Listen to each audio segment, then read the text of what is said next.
Well, hello, what is going on, everybody? Welcome back to the channel. How about that throwback music from Jeremy Harvey from the Asia Pacific Tour 2021, I believe, right? It was 2021 when we were doing that?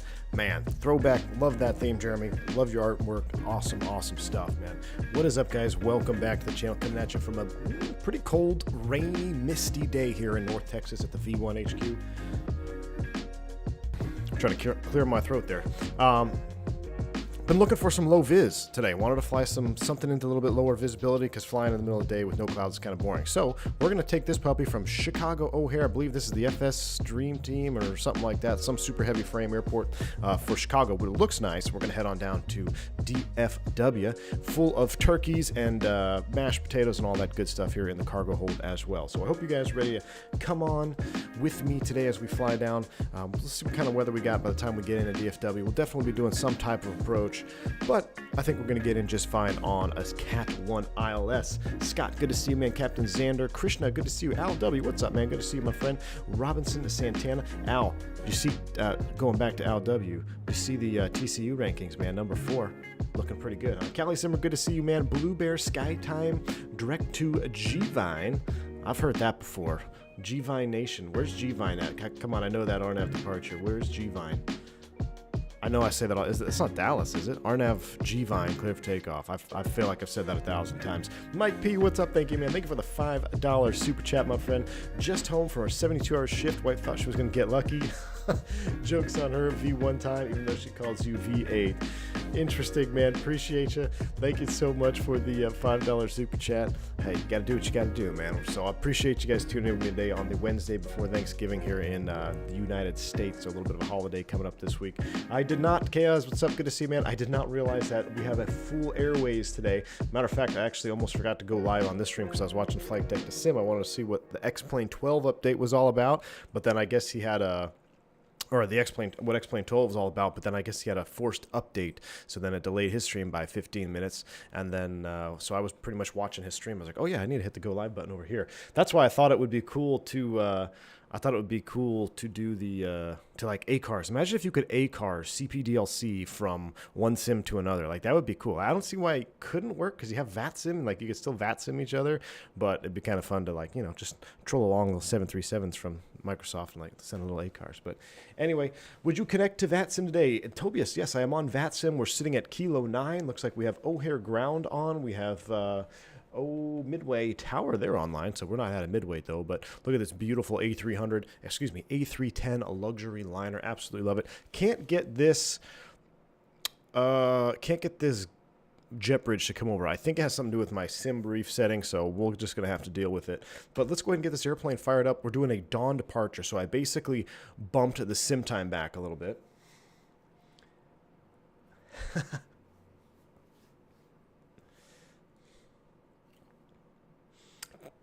Callie Simmer, man, thank you so much for that $10 super chat. Appreciate you. Don't feel bad. Hope your son's all right with getting have a speedy recovery with the knee surgery. Thank you so much for that $10 bank angle check, man. Yeah, the after party yesterday was a lot of fun too. So what we did yesterday, I'm going to kind of just get some lights on here so we're not in the dark. So what we did yesterday after the stream, we did a members only after party. We had the Mentor Pilot 1500-hour rule video, hot topic of discussion in the public stream, and then we actually did a side-by-side reacts video. We kind of went through it a little bit more methodically, so that was a good time. But not a problem, Kelly. So I'm glad to have you on, man. Welcome. During V1 streams, wife is not in the circle of thrust. Exactly. We got the circle of thrust emoji. That's for all my members out there. Y'all are in the know now. Rate the 310, 1 of 10. How you liking it so far? Skytime, I love it. 10 for 10. It is really heavy on frames for me as of late. I don't know if there was something in a recent like beta update or something, but I was doing a test. I was at the DFW handcrafted Azobo Airport, which is pretty terrible on performance anyway. But in the Phoenix 320 on the runway, I was getting 28 frames. When I switched to the INI A310 in the same nothing else, I was getting 18 frames. So something is going on here that's making it even worse for me as of late. So who knows? Hopefully that'll get fixed in official updates down the line. But once you get airborne, it's all right. So you just got to get out of this this ground funk or whatever that we have down here. But Looks pretty green in here so far. It sure does, Team Vodka. It sure does look green, man. All right, let's go ahead and get the rest of the airplane fired up here. But yeah, as far as how do I like the airplane, I love it, man. I really, really do. I think they did a great job. It is basically your pay-where airplane, and you're going to see a little bit of that today. You're going to see what we're doing when I we'll do a cross bleed start. We're going to figure it out. I kind of was looking about how to figure it out, and then we're going to do we might even do we might even try ground air start. I didn't think of that. We could try to do it because there's an air service unit that we could use. We can try that. But we'll get to that story here in a minute. Let me see if I can get our sim brief stuff pulled over because that's important. So we're going to go here, return, align IRS. We got to get past that hurdle. I know there's a bug with that happening. LW, thank you for the continued support. Says, how about that TCU field goal with 12 seconds? Man, I didn't actually get to see it live because I was working, but it was wild. I caught the replay, man. It was awesome. Absolutely awesome. All right, sim brief request. Let's go ahead and pull our flight plan in here. Company route uplink is done, so that is good. We got O'Hare DFW. We do have an alternate today of Houston. So the weather is low enough where we are going to have an alternate. So we'll do Houston in there. We'll do cost index of 75. That's alternate route, not alternate. Where's my alternate right there? KIAH. So let's do Kilo India Alpha Hotel. Mike P. What? Kilo India Alpha Hotel. There we go. Mike P gifting 10 subs to you guys. That's absolutely awesome. Mike P, thank you for getting the party started here, my friend. Absolutely awesome. Thank you for your generous donation. Guys, if you pick up a gifted sub from Mike P, make sure you shout him out. Tell him thank you. You now get access to the V1 After Dark content, whether it be podcasts or whether it's extra videos, shorts videos. I do shorts videos when I'm on the road. Apologize for the last trip. I was just was under the weather, so I didn't get much done. But typically get that, and then of course the after parties, which I'm really starting to like. So sometimes, depending on the day, after a stream we'll do an after party stream, which is a lot of fun as well. So let's go ahead and get the rest of the airplane fired up. Beacon is in auto, nav is in position 1. We'll get our seatbelts, no smoking on, and I'm going to just start the APU because it's really quiet in here right now. So let's get the APU fired up. It's a cold day probably here in Chicago anyway. Let's go ahead and get this puppy all juiced up, and then we'll continue with the rest of the situation. Where's my outside view? There it is. Let's see what we got here for APU sounds. We'll give it a minute.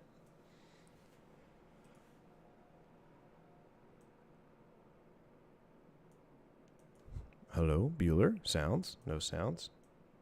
Oh, wow. You guys had no sim sounds on either. I apologize for that. So the sim sounds were completely off. I'm sorry. You listened to absolutely nothingness there in the background. Question is, why is our APU...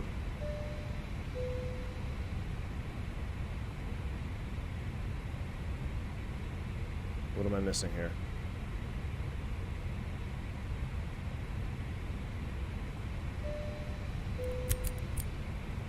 Surely it's not fuel pumps. Let's get this set up here since... now it's coming up. It just took a while. That's weird. Did you get a new microphone or tweak the audio? Sounds way better now. Nope, neither. Team Vodka. Probably just my voice sounds better. A little under the weather. Not under the weather, just my voice is on a constant recovery here. Here comes the audio. 250-hour streamer. Oh boy, here we go again. Spirit Wings coming in with an additional 10 gifted subs. You guys are too kind. Every stream is gonna be a members only stream. You guys are too kind. Spirit Wings, thank you so much, man, for your support, dude. Absolutely, thank you. I'm gonna go ahead and I'll mute the alert box temporarily here. Hopefully, I don't miss anything. But thank you so much, Spirit Wings, for an additional 10 gifted subs. Guys, get on that. Get those new emojis. All my members, you're now welcome to the Circle of Thrust, a specific emoji just for you. So we're good to go. Robin H., her wings are looking good, my friend. He says, APU takes a while in this OG Airbus. Yes, it does, Robin. Yes, it does. Now it sounds like we're finally up and running. So we got that on. Let's get the APU bleed on as well. Get some air to the cabin. We'll cool it down. Now let's go ahead and continue with our overhead. We don't really need any reading light on here, but let's go ahead and make sure everything else is good. So we got the top is set. I'm going to come up here and...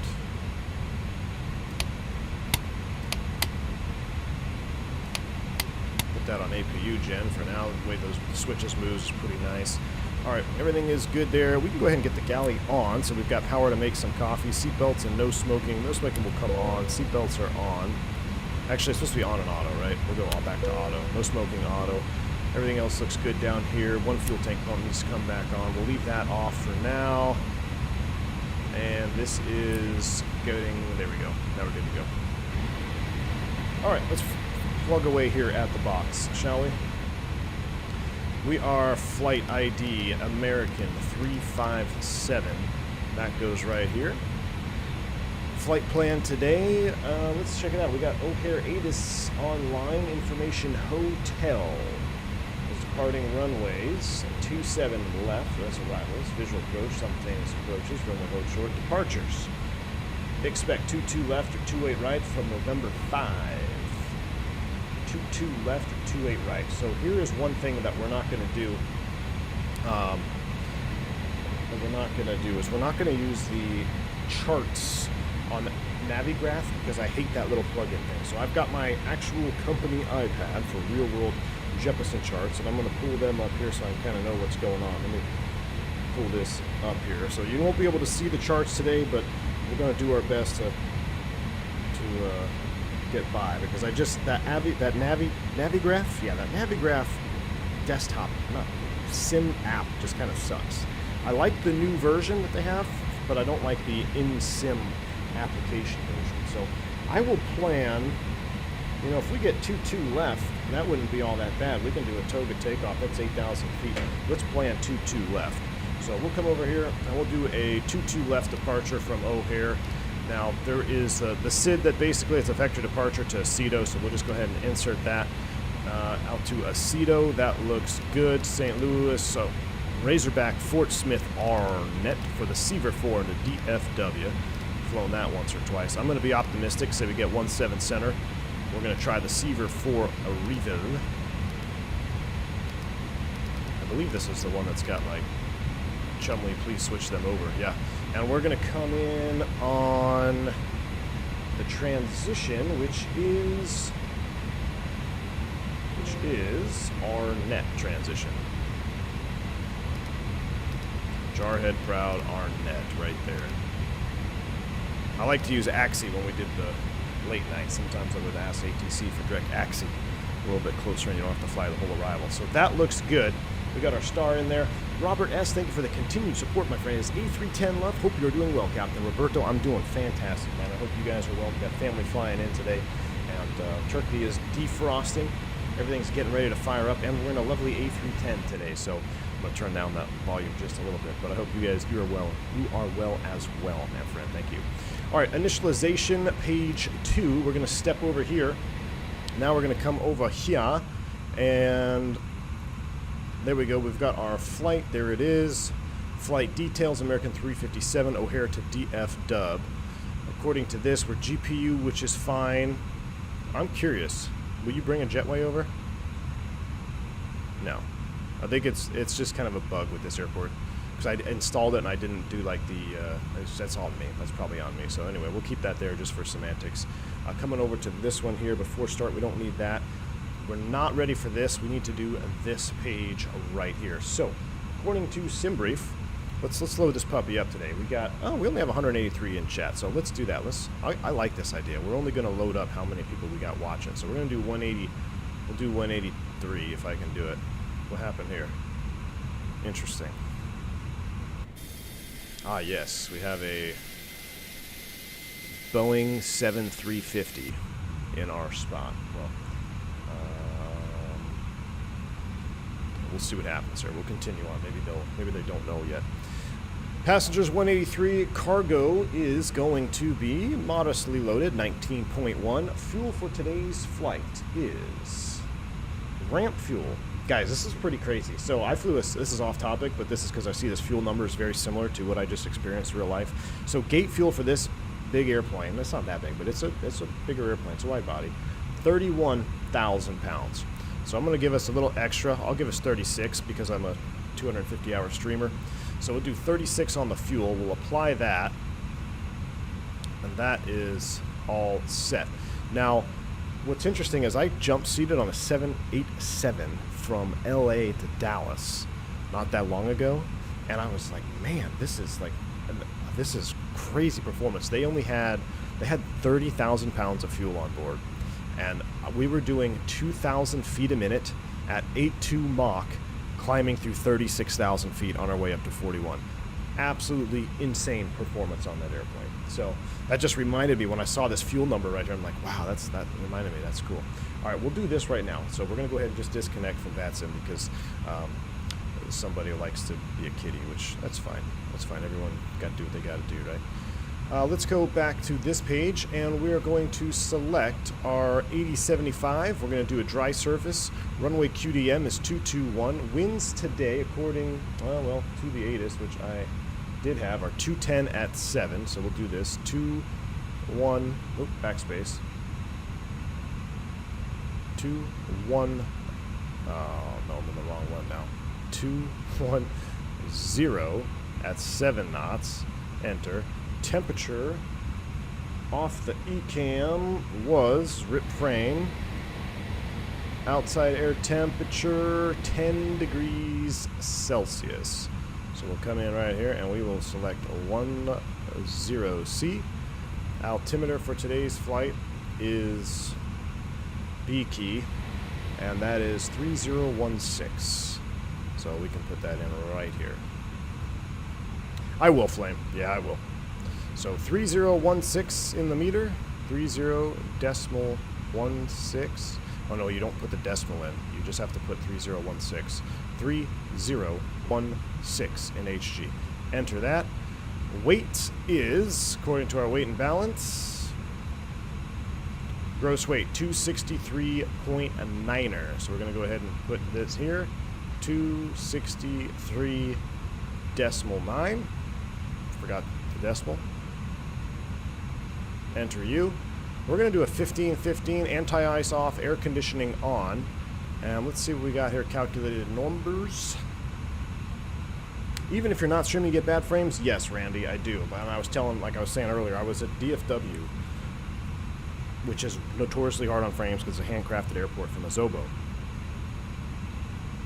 Phoenix 320, I had 28 frames in overcast skies. A310, I had 18 frames, so 10 frames heavier than the Phoenix, which I don't feel like I had a while ago. So I don't know. I've been doing some tweaks with my sim today. I've been doing some settings tweaks, which everything seems to be pretty good, but you know, it is what it is. All right, let's go ahead and get this in a fuel 35.9, gross weight. Let's see. So fuel is 35.9. Let's do this over here in the init page. 35.9 is set. Zero fuel weight is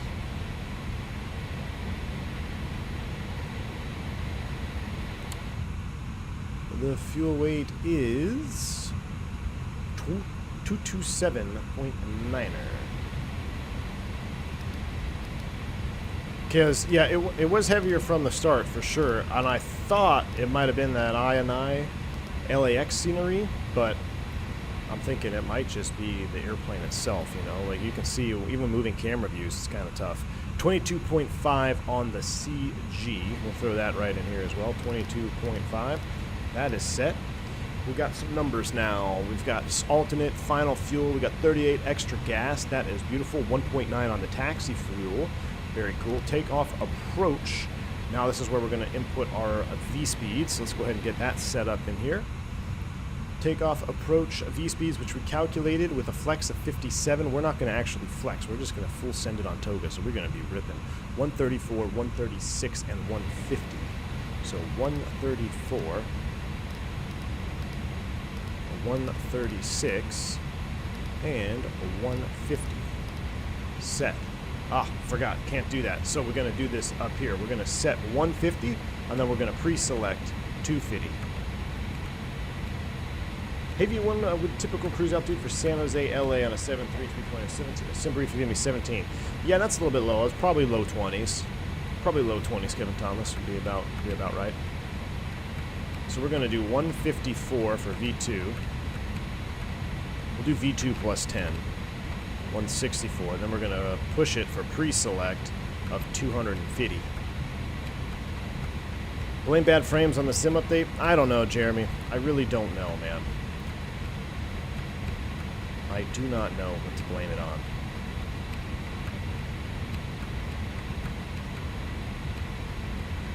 I already found the fix for the 310 update on the beta. Has much better frames. All right, good to hear. Good to hear, Harold. I just don't do the beta stuff because I like, If I was flying this airplane all the time, then I would probably do it. But since I'm not doing all A310 streams this week, we're just gonna rock with it. Maybe the actual sim update will come and change.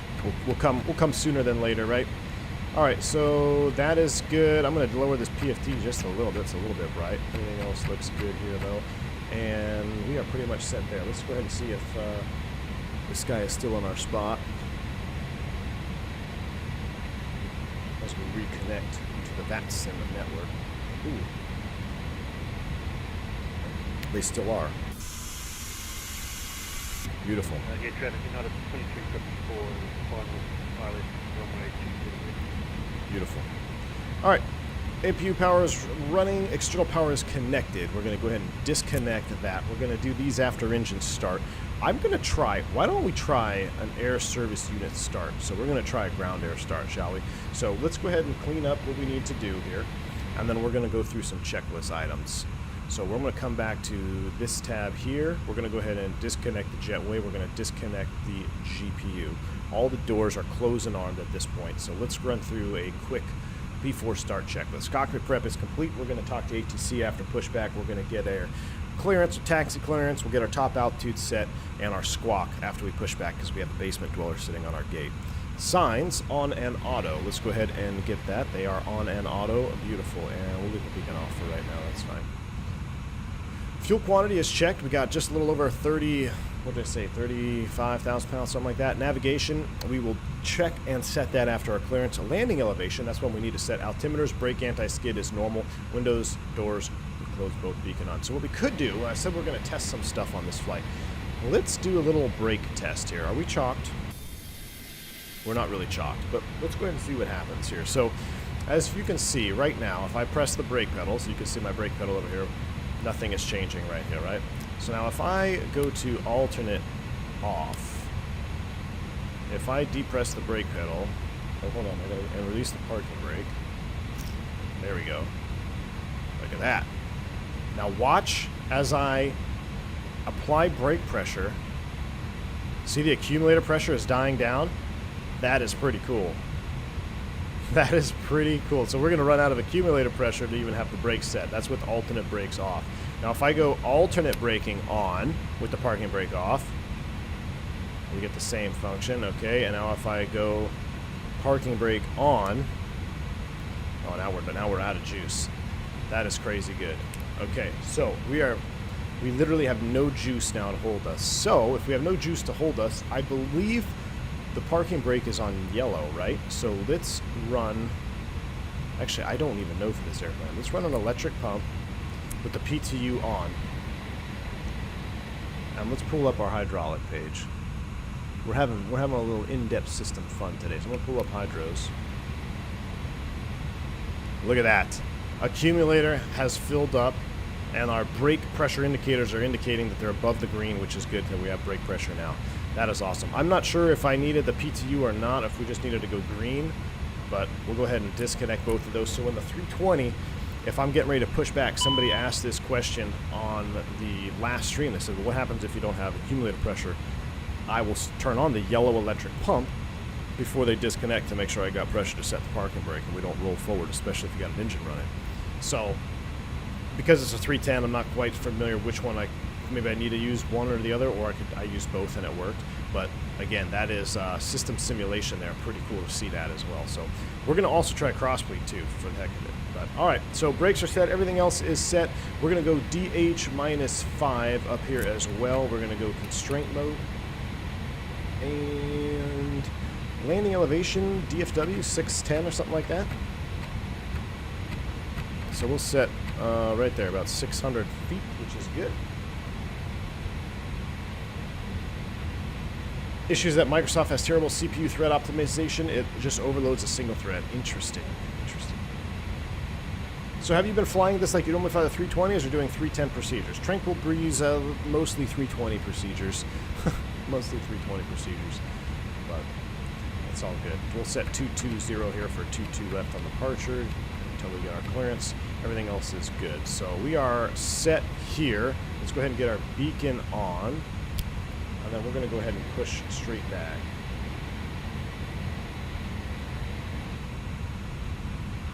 And I don't want this big floodlight on, so let's turn.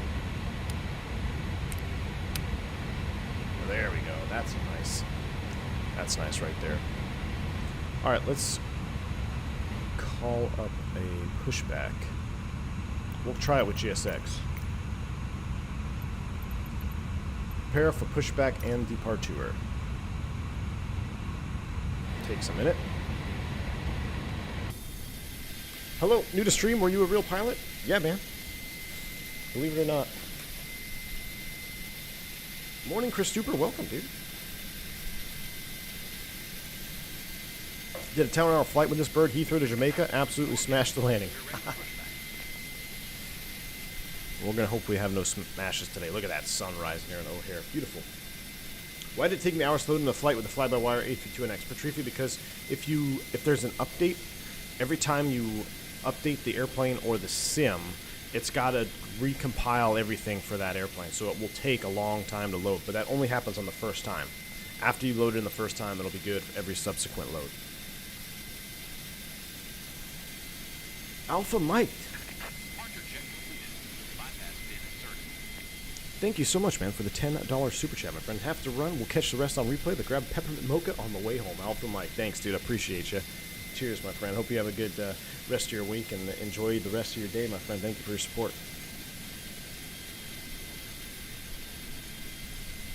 Pro tip, turn off the notifications from GSX. Your life will significantly improve.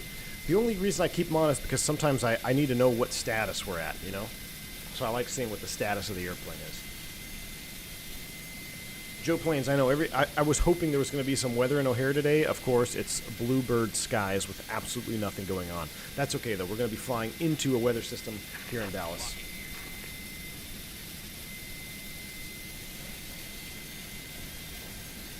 Microsoft is heavy on real-time physics calculations. This uses high CPU usage. High CPU IPC is a must. Yeah, well, I mean, I don't know. I might be getting myself something for Christmas. We'll see. Okay, we need to go nose left, tail right. Alright, brakes are release, you're clear to push. So, since I already started the pushback, we're not going to do a ground start. I forgot all about that. We'll do it after. We'll do a crossbleed start. Velociraptor says I can confirm the weather outside looks bright and clear in Chicago. Wow. Inibuilds, what's up? I hear we're doing some abnormal procedures. Hey, I'm not that brave yet. Welcome to the stream. I was just doing some additional system depth testing. I was looking at the accumulator pressure and the alternate brakes there at the gate and getting the pressure all the way down and then recharging it. All simulated very nicely. Loved it. I mean, it's awesome. So we're going to do a crossbleed start, which I've never done before in the 310. I was behind a 310 in a PA-31 when it was doing a crossbleed start one time, and that was very exciting. So we're going to try to do it today.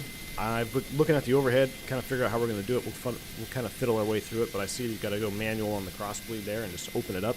Should get pressure. So, oh man, that shot of the American just pushing back. How awesome is that with the reflection off the bare metal? So nice. I'll tell you what, I'm going to reconnect to that sim now so I don't forget to get our clearance and stuff, and then we will, Alright, brakes are set, clear to disconnect.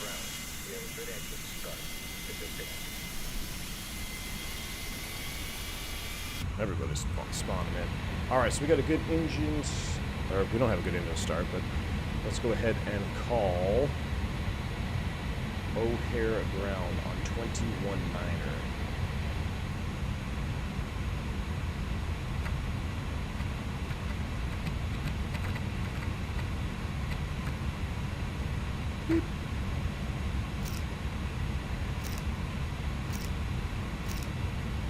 I can't switch the freak. That's in the way. The parking brake. All right. Clear to cross There we go. center at Zulu. Hold short 27 left at Zulu. Right to left.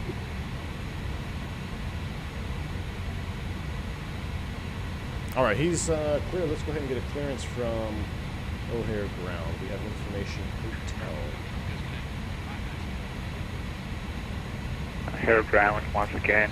Alpha Foxtrot Lima 1428. Request FR clearance to Kilo Foxtrot. Delta Whiskey.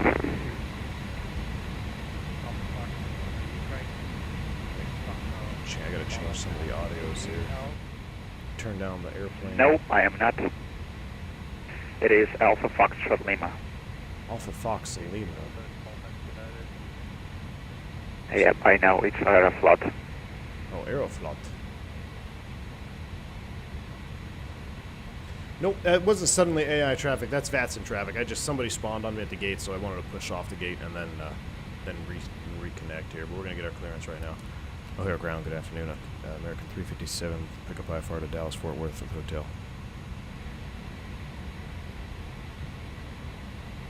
American 357. Clear to Dallas Fort Worth. The O'Hare 7 departure. A coup transition. Flying via the SID. Expect 360 10 minutes after departure. Departure is offline. Block 3164. Clear Dallas Fort Worth O'Hare 7 Aceto transition. Climb via the SID 360 and 10. Departure is offline. Squawk at 3164. American 357. American 357. Read back correct. Expect 22 left for departure. Call me when ready for taxi. 22 left. We'll give you a call. American 357. All right, we got our clearance. That's in the box. Aceto, which is part of our departure. Our top altitude, though, per the SID now is going to be 5,000 feet. So we'll set 5,000 feet here. We'll re-squawk it, and then we'll start engine 1, and then we'll let them know we got to do a cross Alpha bleed. Fox Lima, E1428. Stand by. I'm trying to get you. Standing by. Alpha Foxtrot Lima 1428. All right, Aeroflot. Aeroflot. All right, we got 5,000 is set. We got a squawk code of 3164, if I remember where that is. Here it is. Right under the engine start switches. 3164 is set, and we'll go Alright, Aeroflot 14. mode normal. Transponder 1. That looks good. Let's go ahead and start engine 1, shall we? So we're going to start engine 1 normally. We'll go to engine start, switch ignition start on my hardware. We'll do alpha today because it's 23rd. You can hear the packs cut off. And starting engine 1. Here we go. Clear to destination via O'Hare 7 departure. We'll go ahead and mute him for a minute. We'll monitor the start.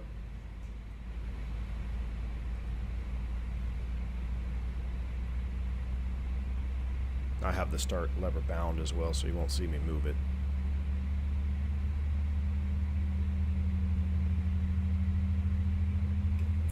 I'm going to use fuel. Bringing her to life, man. God, I love this airplane. It's so fun. It's so fun. I could almost smell the cockpit on this airplane.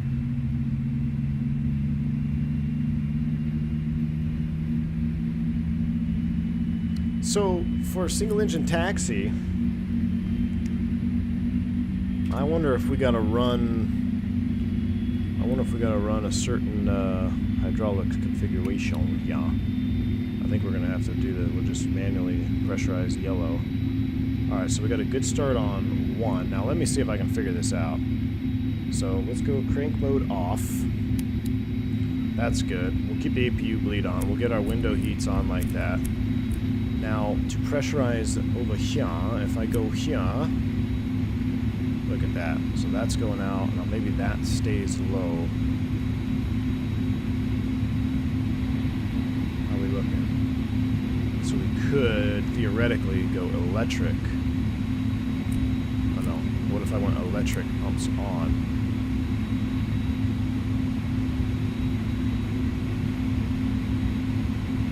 I think that might just be part of the single engine. So I mean, we got pressure, so we're good. Oh, this is engine. Well, obviously it's low pressure because the engine's not running. Okay, cool.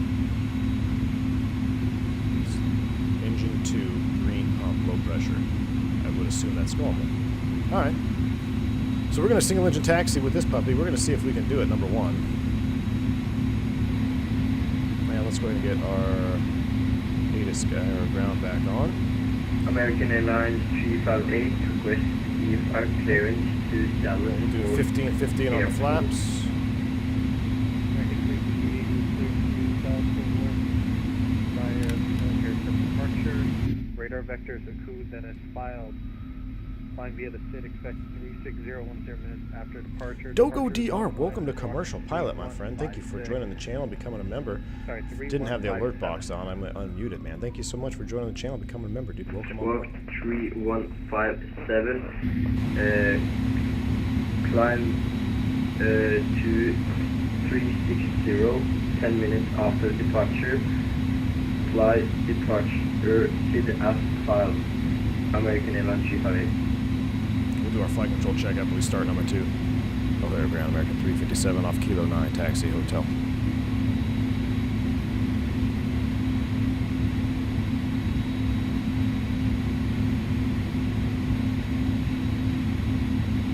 American 357 for departure. American 357, runway 22 left, taxi via Alpha 18 Victor. 22 left, Alpha 18 Victor for American 357. We got to do a cross-bleed start as well. Can we do that short of the runway? By all means, that's usually not up to me. I think that's usually up to tower, but there's no tower, so I'm okay with that. Roger that, thanks. Callie Simmer, thank you, my friend, for American Airlines 358, subs. ready to taxi. Absolutely awesome, my friend. Thank you so much, too, for your support. Really appreciate you. Guys, if you're picking up a gifted sub for Mr. Callie Simmer, shout out. Let him know you appreciate him and thank him for your support. Taxi via Absolutely awesome. Thank you, Callie Simmer. Appreciate you, man. All right, brakes released, taxi light on. Let's see if we can find a way out of here.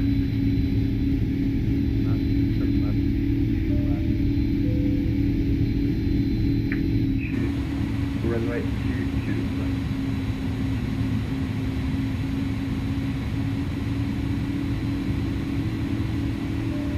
Hold the phone. Hold the phone.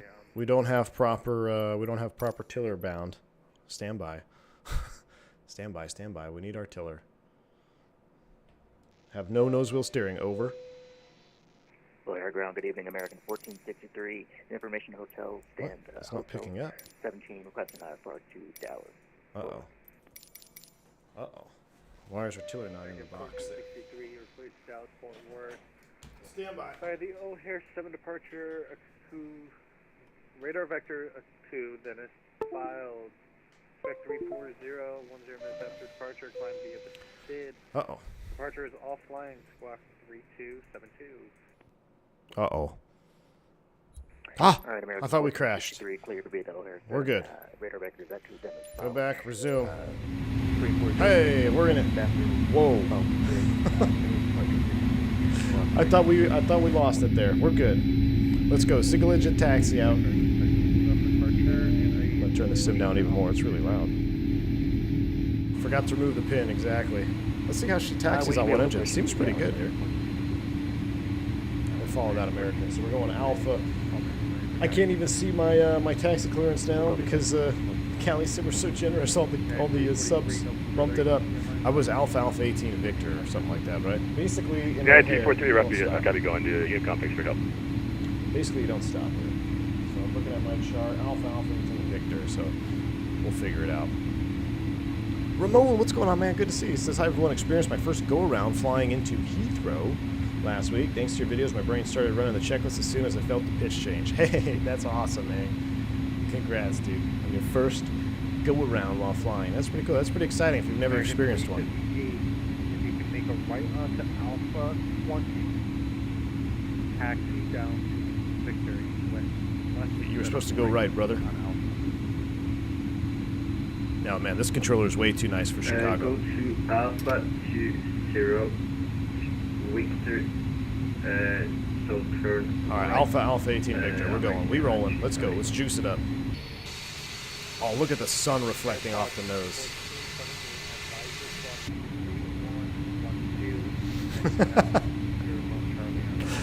250-hour pilot. Welcome to commercial pilot, my friend. I love the name.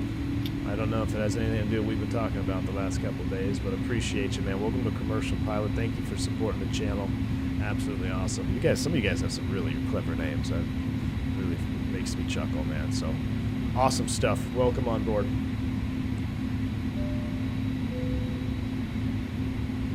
Yeah, in real life, if you turn left there out of the alley, and then you stop, he would.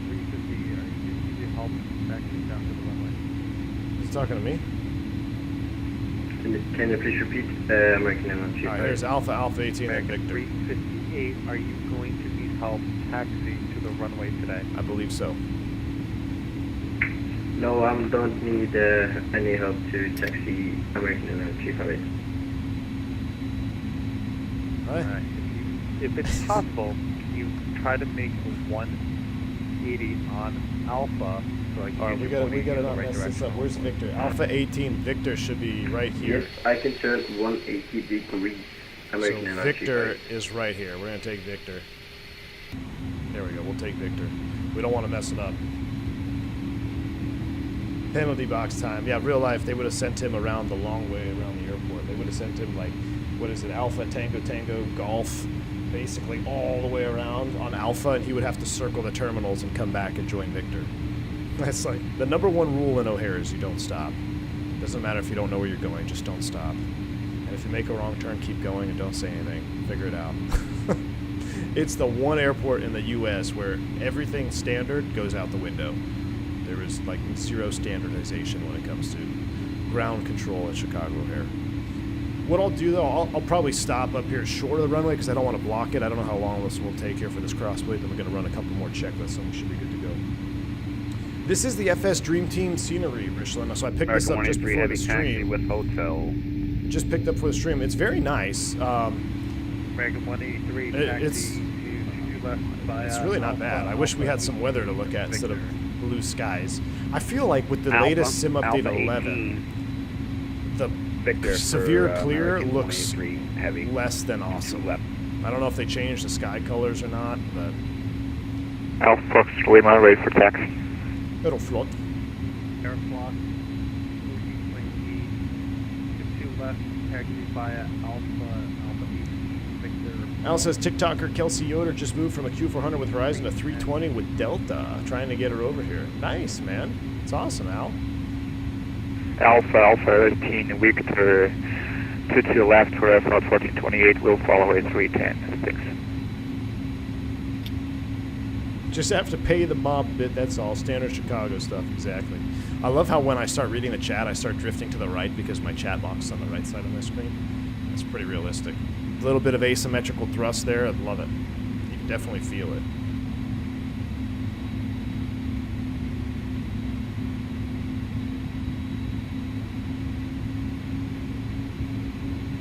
So Victor all the way down, and I'm gonna just stop up here so that way if they want to use the pad to get around me, they can. And then we'll do our crossbleed. We'll attempt our first ever crossbleed with 310. I love flying in and out of O'Hare. It is taxing for adults. Hey, VREF Simmer, I know I say everything I'm saying is true, but I also love coming into Chicago, man. It's fun. And I love the O'Hare food court. In fact, I used to sit in the O'Hare food court so much. Sorry about that. I would call my wife every single time because I had nothing else to do. I said, yeah, where you at? I'm like, in the ORD food court. So she actually made a shirt for me that says, I love ORD food court. Because I literally was in it day in and day out when I was flying regional stuff. All right, we'll go ahead and turn off the hydraulic page for now. Let's see if we can figure out how to crossbleed this sucker here. So I'm going to go ahead and turn off the PTU as well. What we're going to do now is we're going to turn off the APU bleed air. I'm going to leave the APU on just in case we mess this up. But what I'm also going to do now is I'm going to isolate pack 1 and pack 2.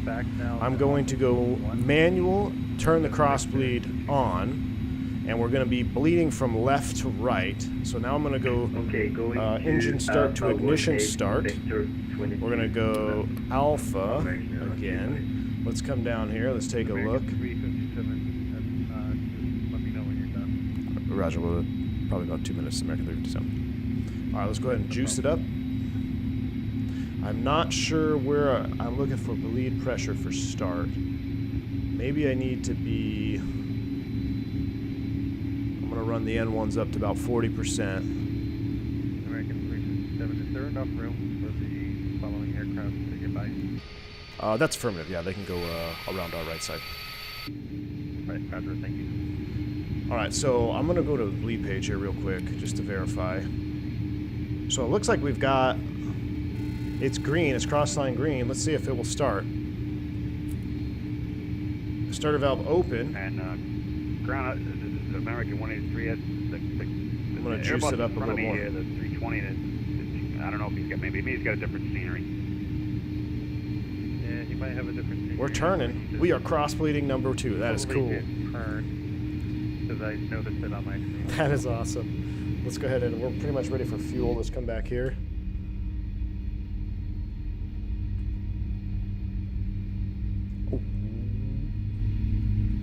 And just to confirm, Victor all the way straight down Victor 7-ish area for... That is correct, cool. correct. We'll cross-bleed this dinosaur to life. Michael Rudolph, the 20 Past Chilean the francs. international Thank side you of the so much, terminal man, for the nice super chat. Says the A310 is my favorite plane. Thank you for entertaining streams I during the just say year. Victor I because spent most of it in the hospital after 40 years of skiing. The snow finally got the better of me. Ouch.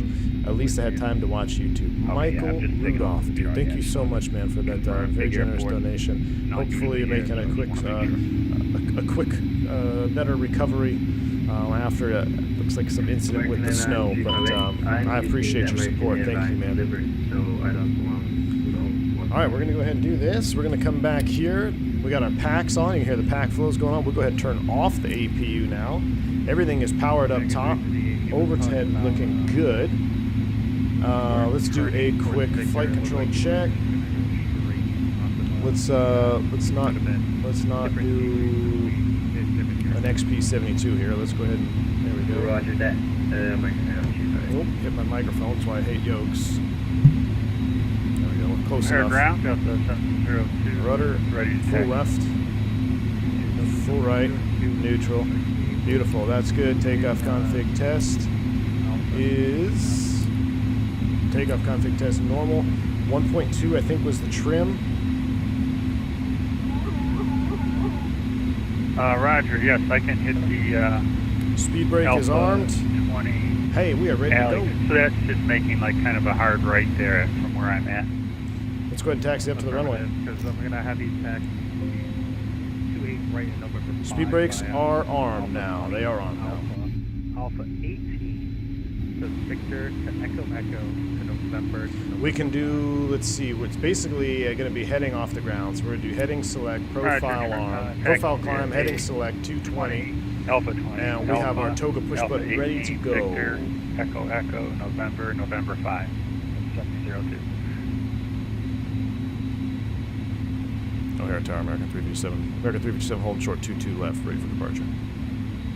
American 357, Monkey, Helmet 220, have a good one. What do you say?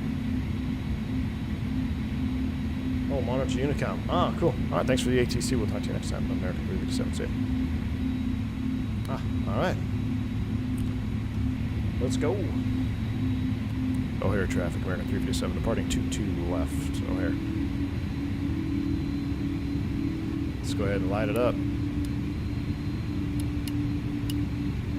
Oh man, we did that crossbleed start with our nose light on. Definitely a 250-hour pilot move right there. All right, let's go. What do we got? 289. Let's smash that like button. Let's have ourselves a day here, departing 22 left with the 310 on Toga takeoff with flex numbers. I anticipate this should be a little bit more juicy than a flex takeoff. So we're looking for 101.0. Man, the runway textures look pretty good with the FS Dream Team here. Oh man, look at that. Let's go ahead and spool them up 50. Chicago O'Hare Yoga's Unicom. in It's American chat. 183 Heavy, short of 22 left, waiting for the departing Airbus. That's all Roscoe. Spool them up 50.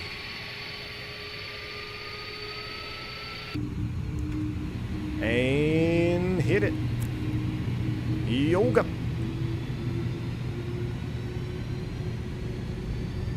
I hope we have enough runway for this. Surely we do, right? Surely we do. Oh, looking for 101.0. There it is. 101.2. Chicago O'Hare traffic, it's American 89 183 stress Heavy, set, 100 line up, knots, 22 check. left. We'll wait in the sequence here.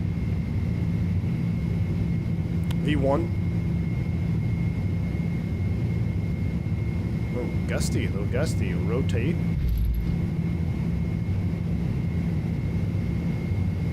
Positive rate. Gear up. Fly by. Watch your ears. Oh, man. That is awesome. I want to watch this gear door animation. Oh, that's great. Flying like a dream right now. We're just going to go ahead and stay on our heading.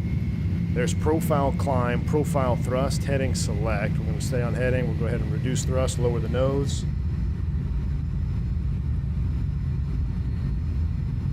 Oh, man. All right, let's go ahead and lower the nose a little bit.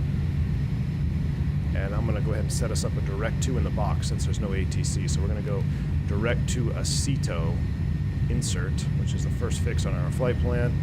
Here we go, and we are nav. So we are profile thrust, profile climb, nav in the turn. O'Hare traffic, American 357 Heavy, 3.4. Turning left to Aceto, last call O'Hare. Flaps 0. I believe it's going to be slats 15 still. And the American turn into a CETO. I got you about 3.5 out here. I'm going to hold till you get to about 6 miles for the intro. Roger that, Roscoe. Sounds good, bud. All right, man.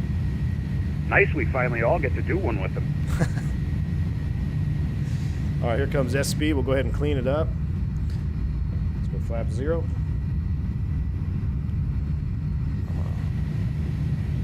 Almost seems like that wing view is worse. Like when I go back to that wing view, looking at that FS Dream, maybe that FS Dream Team scenery is pretty heavy.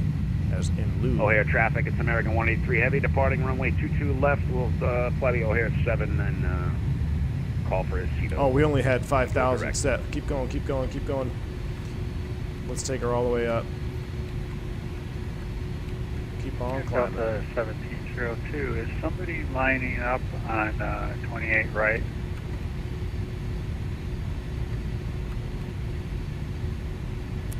Profile climb. Let's go. Keep on going. There it comes.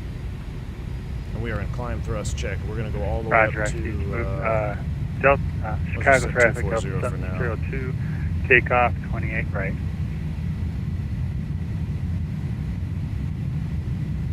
Man. I'll retrim it here. It trims out so nice. Like you can really trim this airplane out nicely. Chicago traffic, American Airlines That's 250. Lining. Basically hands off the yoke. Left.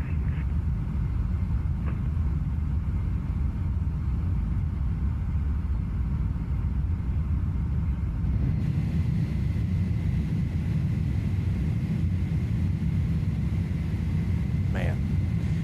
So the 310 does not have ailerons. No, the 310 has the inboard flapperon. Is that what it's called?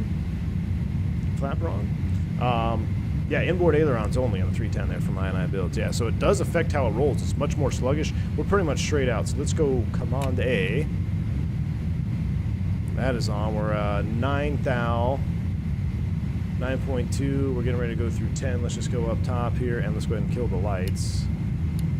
I feel like something is bricking something here. Hold on. What is going on here? I gotta pull up my CPU usage. Something that's not right. That's coming off. So everything else is on normal. Yeah, you guys see that? Is there like some update going on my PC now? What is going on? Let me pull up my CPU. Dude, my GPU is at O'Hare 16%. traffic, it's American 183 Heavy. We It's not my are GPU. 3.1 climbing, flight level 360, turning direct to Cedo. All right, we're at 10,000. 11.1. We're looking good. We're climbing up to our cost index climb out of 325. 325 now. Look at that Chicago climb rate. traffic is the runway 22 left clear for takeoff. American Airlines 35. I find the 738 almost impossible to trim. Takes practice. Takes practice for sure. This I still think this might be the best hand flying airplane as far as your feel, because it does trim. It's so easy to trim out. The roll, because of the inboard ailerons, it's much more docile. It changes the way it rolls for sure than when you have the outboard ailerons. It's much more docile. Almost makes it easier to control on a sim platform. Runway 22 left clear for takeoff. Do I have permission to fly this with a side stick?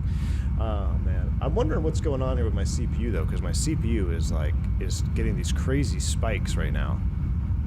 Like it's running at 29, but it's literally spiking to like 85, like every 2 seconds.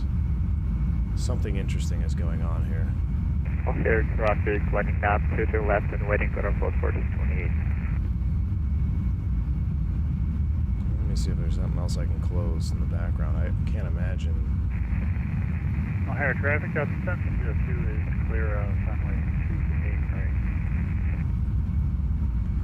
Brad K gifting 5 additional sub memberships. Thank you so much, Brad. Appreciate you, man. Guys, if you pick up a membership from Brad K, shout him out, tell him thank you. Appreciate it, Brad. You're awesome, man. Thank you for your support, dude. Thank you so much, man. All right, we'll continue to scroll up, but if this continues, like it's getting, I almost feel like it's getting worse. We're set 3.6. Let's see what our prog says here for cruise altitude today. 36, max 37.8, that's fine. What is our bearing to DFW? It is KDFW. Wow.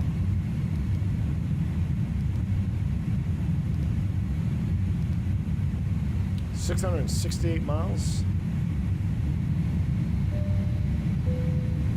I only need a dash Q400 from Microsoft. Oh yeah, dude. If we had a Q400 from Microsoft, it'd be absolutely awesome. What's going on landing here? to flight level 360, coming back with a heading I feel like something was going on. That shouldn't be going on. I'm trying to troubleshoot. Let's go ahead and set 290902. I mean, we're not flying over any heavy scenery right now. American Airlines 358, heading direct to RV Alpha Romeo. Oh, full standard. That makes it a hell of a lot easier. Standard set. They are synced up on both sides. We're going to 36,000 feet.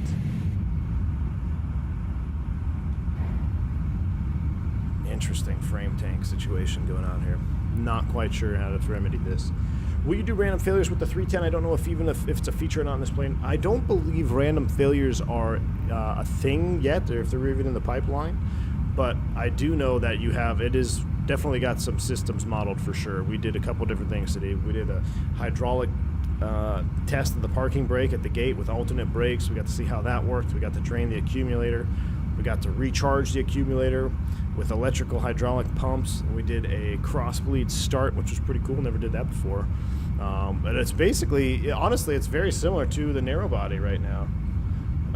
Try to turn off your data cache from settings to offline. I don't think that's going to help. Let me see here. But yeah, so on the cross bleed, this is basically the same thing in the 320, except we have a rotary switch. You know, we've got open auto, which is up in the middle, and then we have closed auto and then open to the right. And you can essentially accomplish the same thing here with this auto push button and then changing the crossfeed. So you can see here when I press it, when it's in auto, nothing happens. Actually, you can't change it now. But when you put it in manual mode, you can actually change the bleed valve. That's pretty cool. And it works fully functional too. Are we pressurizing? Yes, we are pressurizing. Good. Actually, no, we're not. We are... Oh, you know what I think might be going on, guys?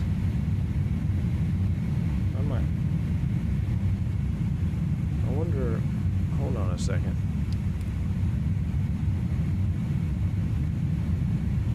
Cabin altitude 660 feet, delta P 8.5, vertical speed 0. I have a feeling we may have encountered a pressurization bug.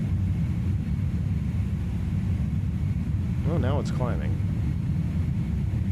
And I wonder if that pressurization bug might be affecting something in the background. We'll keep an eye on it. We'll see what happens here. It almost seems like it's stopping now. Let me pull up my CPU. CPU is still doing these crazy spikes. It's like it's running at like 35% and literally jumping to 99 every 2 or 3 seconds. It's very consistent. Looks like a saw blade. I am not on the beta in inibuilds. I'm not on the beta. Inibuild says if you fail an engine by cutting the fuel, all the appropriate ECAM members should run and advise the proper procedures. Rudder trim when slats are out with engine out, etc. Really? Okay, so that's pretty cool. So if you wanted to simulate, so if you just can't arm it, but like, hey, if you want to do an engine failure practice, cut the fuel lever, and that will engage the ECAM memo as you would properly run an engine failure in flight. That's pretty cool. Maybe it's, I don't have rolling cache on, Sam, but rolling cache is off.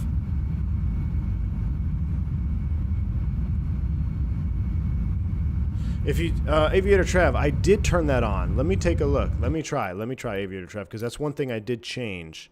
I did this. Let's just do on and see if that changes anything. Almost seems like it did.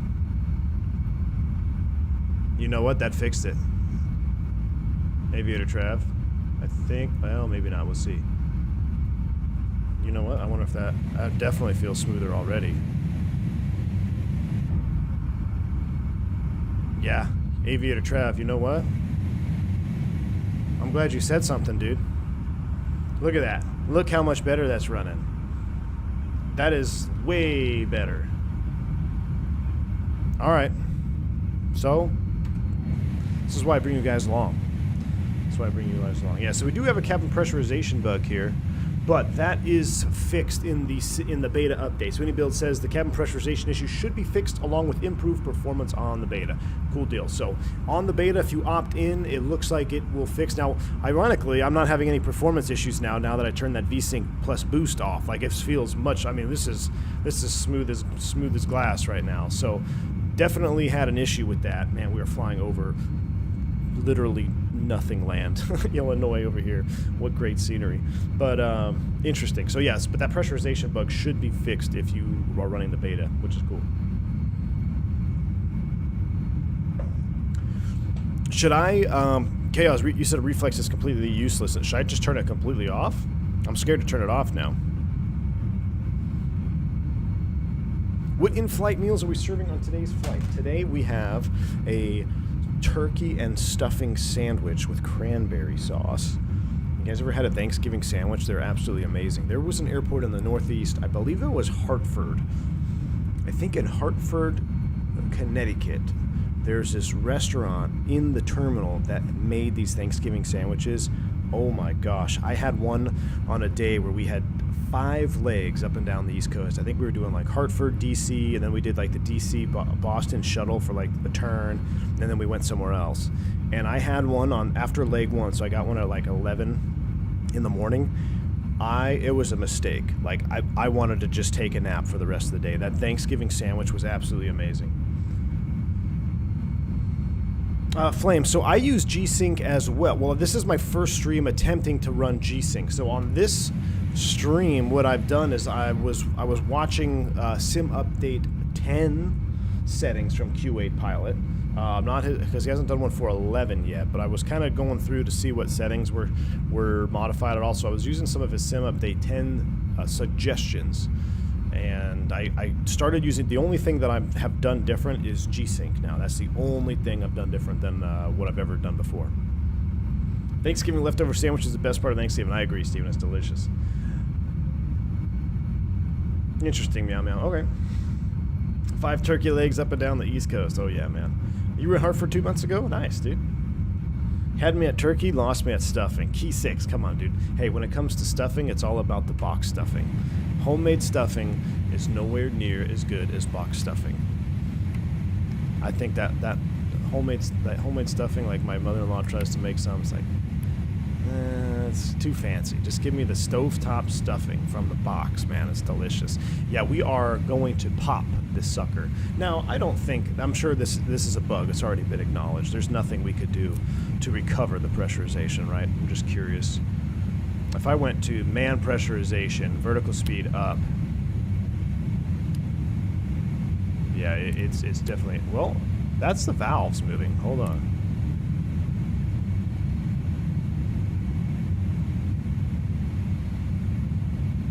Watch us just like blackout.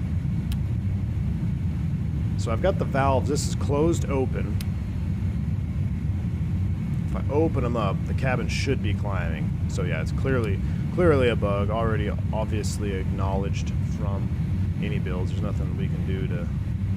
We could pretend we're running it in manual though. That's pretty cool. Yeah, look, everything is working though. Look, we can see that the valves are actually opened up.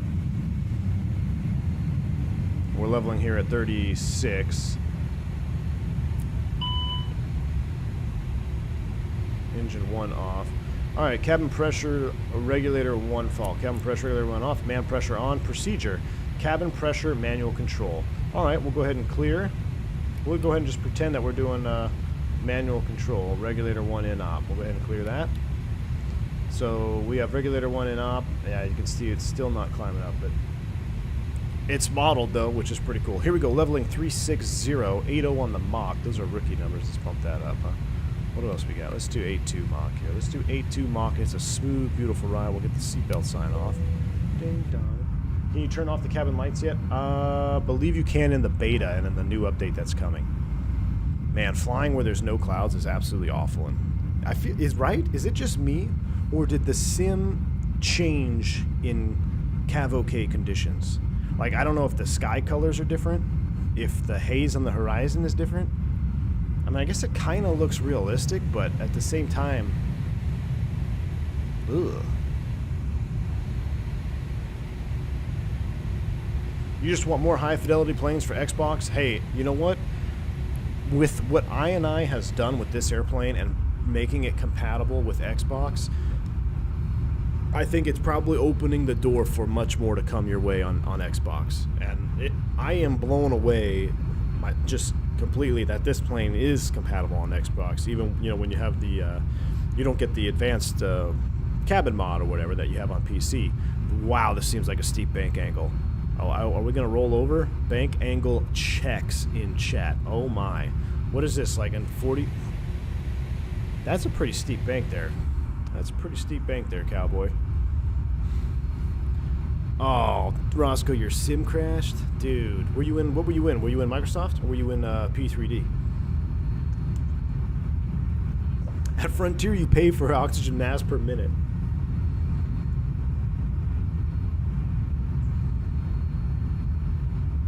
A lot of people think the weather and atmosphere changed a bit in the new Microsoft update. Yeah, I kind of feel like it did.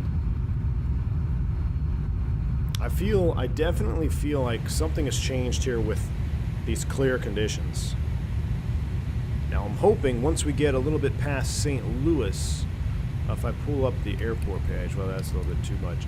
So right over Wichita Falls, let's use our progress page. So KICT, is that Intercontinental? That airport is 400 miles off 250 bearing, so about 400 miles or so off the nose. It's pretty low ceilings. DFW is still about what, 500? Yeah, DFW 591.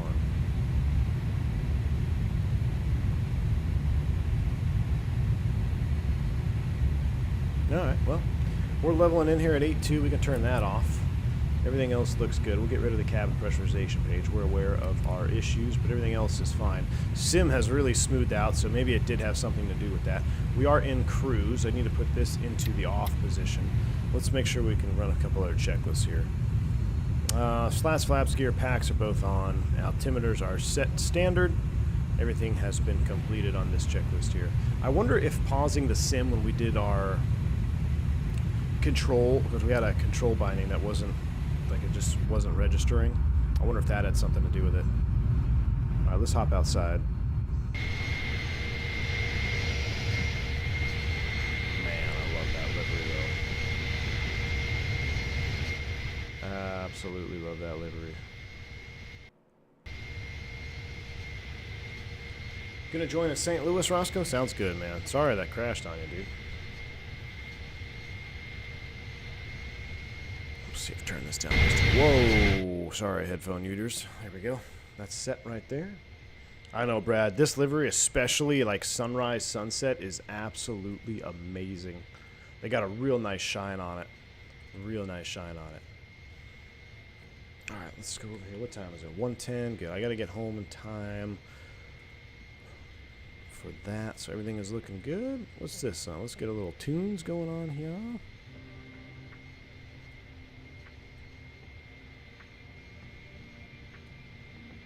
A little American first class music here. Just got back, but I didn't know the airplane had failures. Jeremy, so we have a self-induced failure. We've got it's the known bug that happened on the release version, which is fixed in the beta version for the cabin pressurization. So that is fixed in the upcoming version. But I actually went through some of the procedures to see if we could manually open the valves. They're all modeled. You can manually open the outflow valves. They're indicating open. They come, so it's all there. Just a little bit of bug with the actual pressurization, which as long as we're not blacking out inside, we're fine. And actually, we're over pressurized, so you know we're actually going to be less fatigued at the end of this flight because the cabin altitude is only about 650 feet, which is ironically I think that's about our landing altitude, so that might have something to do with it. But that's what makes a lot of these Dreamliner guys, so guys that fly the 787. Even when they do Tokyo and super long legs out of Dallas, they don't feel near as fatigued as doing a 777 flight or, you know, flying a 738 for 6 hours transcon, because the cabin altitude is so much lower in the 787 when you have the electric air, electric pneumatics. So it actually keeps the cabin at a lower elevation, meaning that you feel less fatigued at the end of each flight, which is awesome. Bop that CI, I'm up the CI up to 250.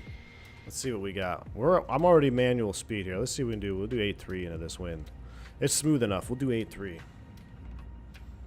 Oh, look at the reflection off the... That's pretty cool. And I wonder if our... No, FlyLive isn't frozen. It just seems like the progress bar is. Bare metal, definitely the juice, man, for sure.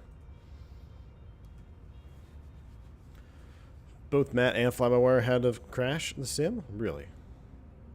I feel like a dummy for not buying the A300 for $10. That was before they announced X-Plane 12 port. Joke's on me because I stuck with 11 anyway. Hey, man.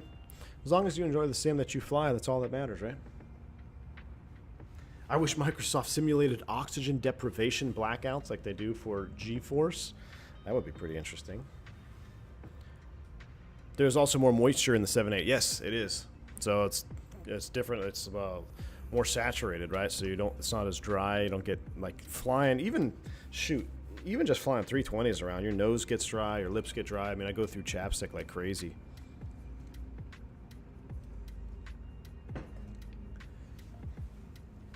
Can I get some toy wings like they used to give the kids back in the day? Cali Banks, you know, I don't know for all airlines. I used to have a whole bunch of US Airways wings that I got as a gift when I upgraded when I was back flying the Embraers, and so I still have, I don't know, a couple hundred, probably definitely hundreds of them. I used to give those out to kids when I was flying regional stuff, and then now, I mean, most of the airlines I see have like little stickers. But when I was a kid, I remember getting actual wings with like the pin on the back, the safety pin on the back. I guess it's not safe now, so they probably shy away from that. I don't know if any of the other legacies have like actual wings they give out, or if it's just sticker type wings now. Jeff, I know the wing reflections are absolutely juice right now, man. Just vibing. Let's come into the window here a little bit. Ah, no, I didn't want to do that. Not that window. I want to be right on that window right there. Right there. I'm going to turn the camera this way. There we go. That's a vibe view right there. Accidentally clicked the unlike button before I clicked like V1. Sorry, but no worries, dude. No worries. Happy Thanksgiving to you, Delta fan. That's also why the Concorde was loved by businessmen. Cabin altitude was lower than other jets. Yeah, for sure, man. I wonder what. Now that what you happen to know? I'm sure I could Google it. Cabin altitude of the Concorde, because that would be interesting. Going at those speeds, and those altitudes. I wonder what they were pressurized at. Got some wings a couple years ago from Delta. Did they have the pin on the back though, like, or was it like a sticker wing, like the plastic with the sticker? I still have. I think I still have a whole collection of wings. I'm sure it's at my mom's house. Whoa, what's this song?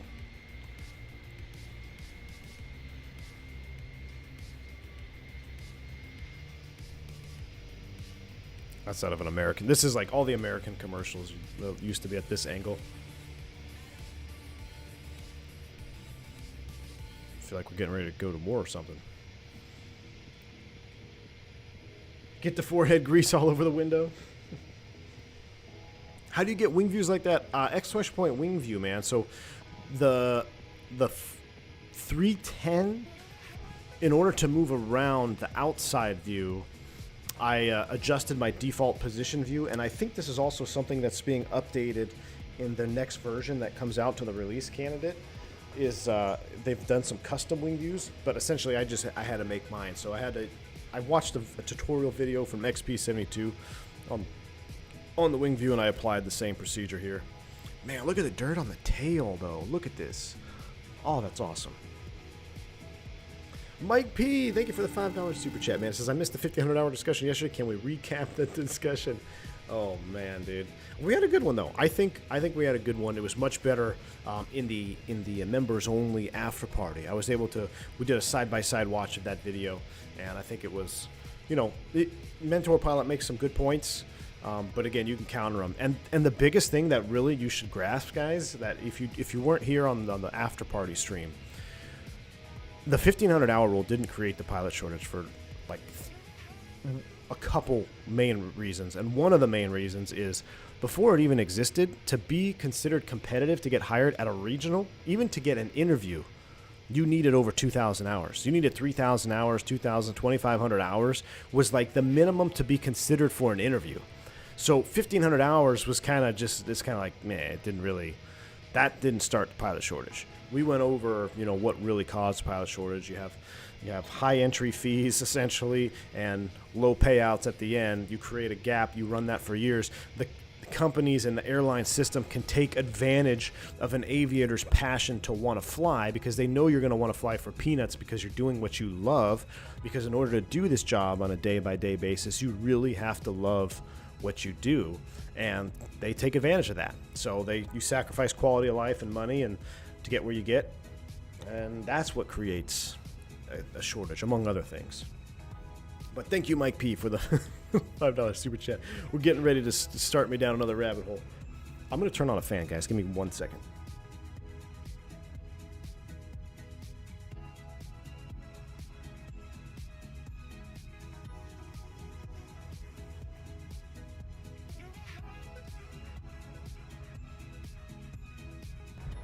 All right, we're back. Just I get a little air going on in here. The 3090's heating up. Maybe a dumb experiment, but if you change the date to June, July, the position of the sun might change the look of the cavote conditions.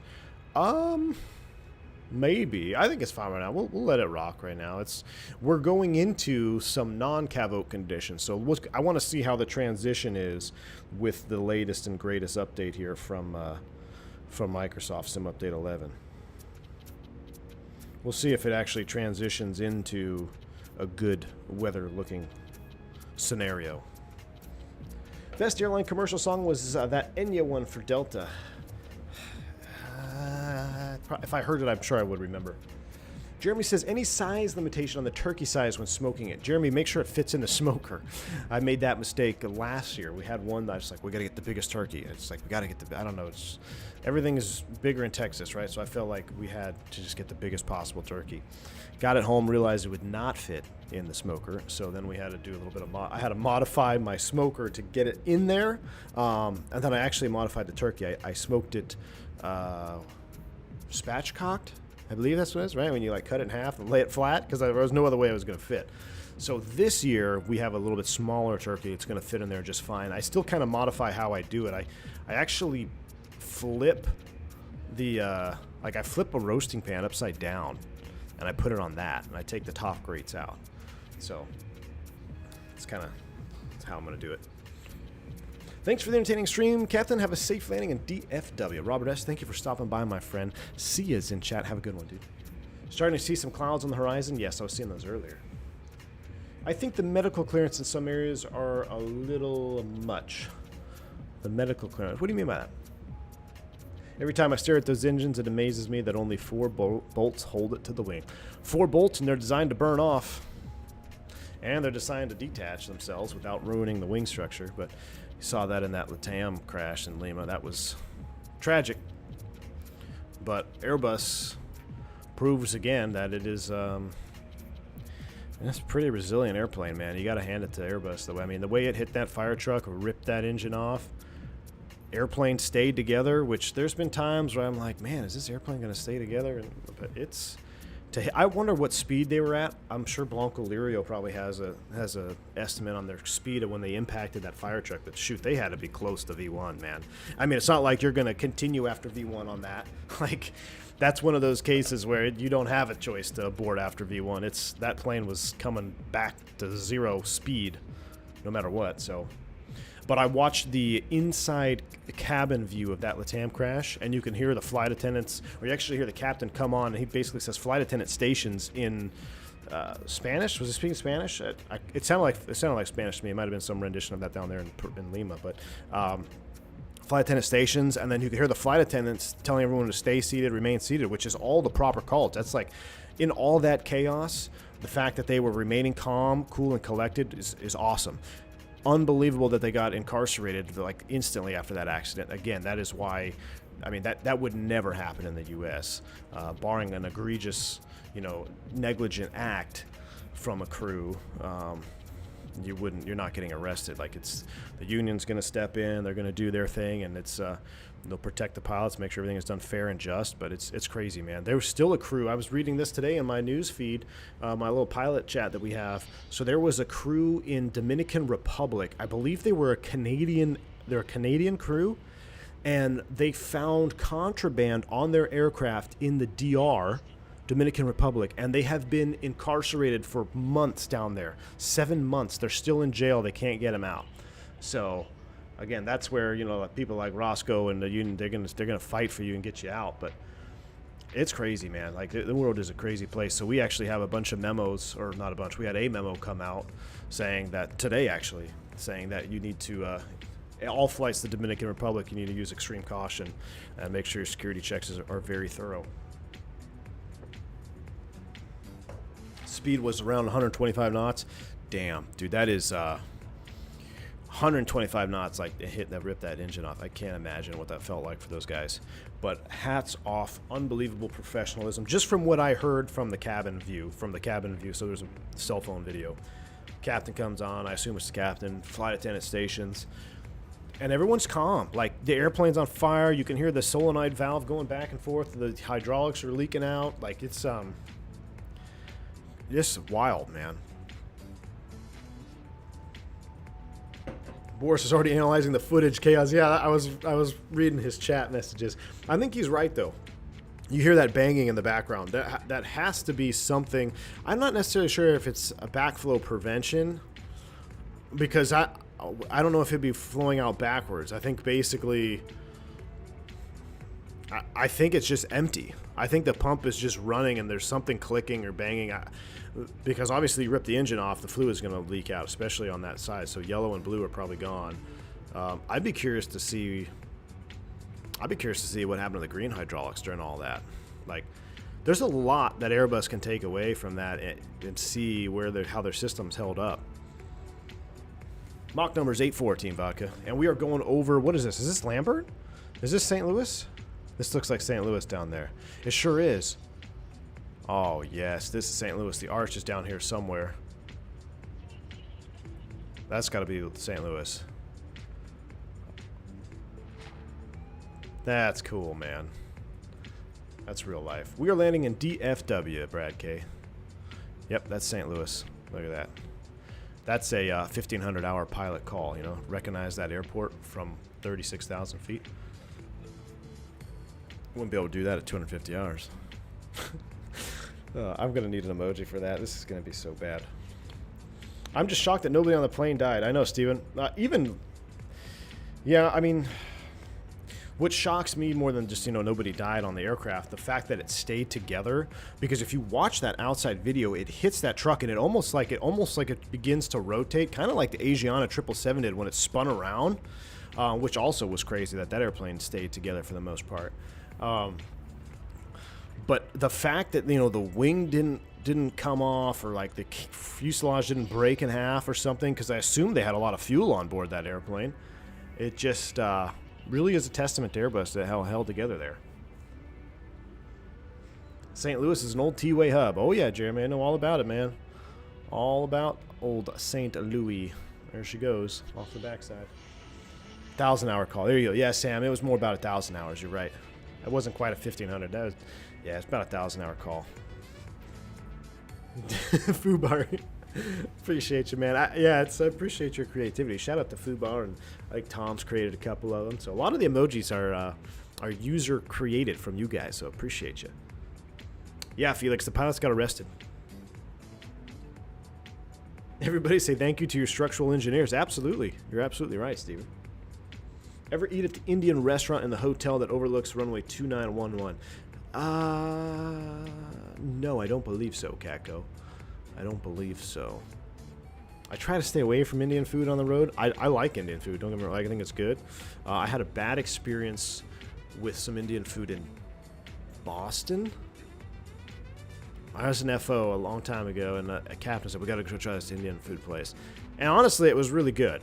I enjoyed it, but something I ate did not sit well with me, and it made for a very long flight to Orlando, I believe. Went back to Orlando.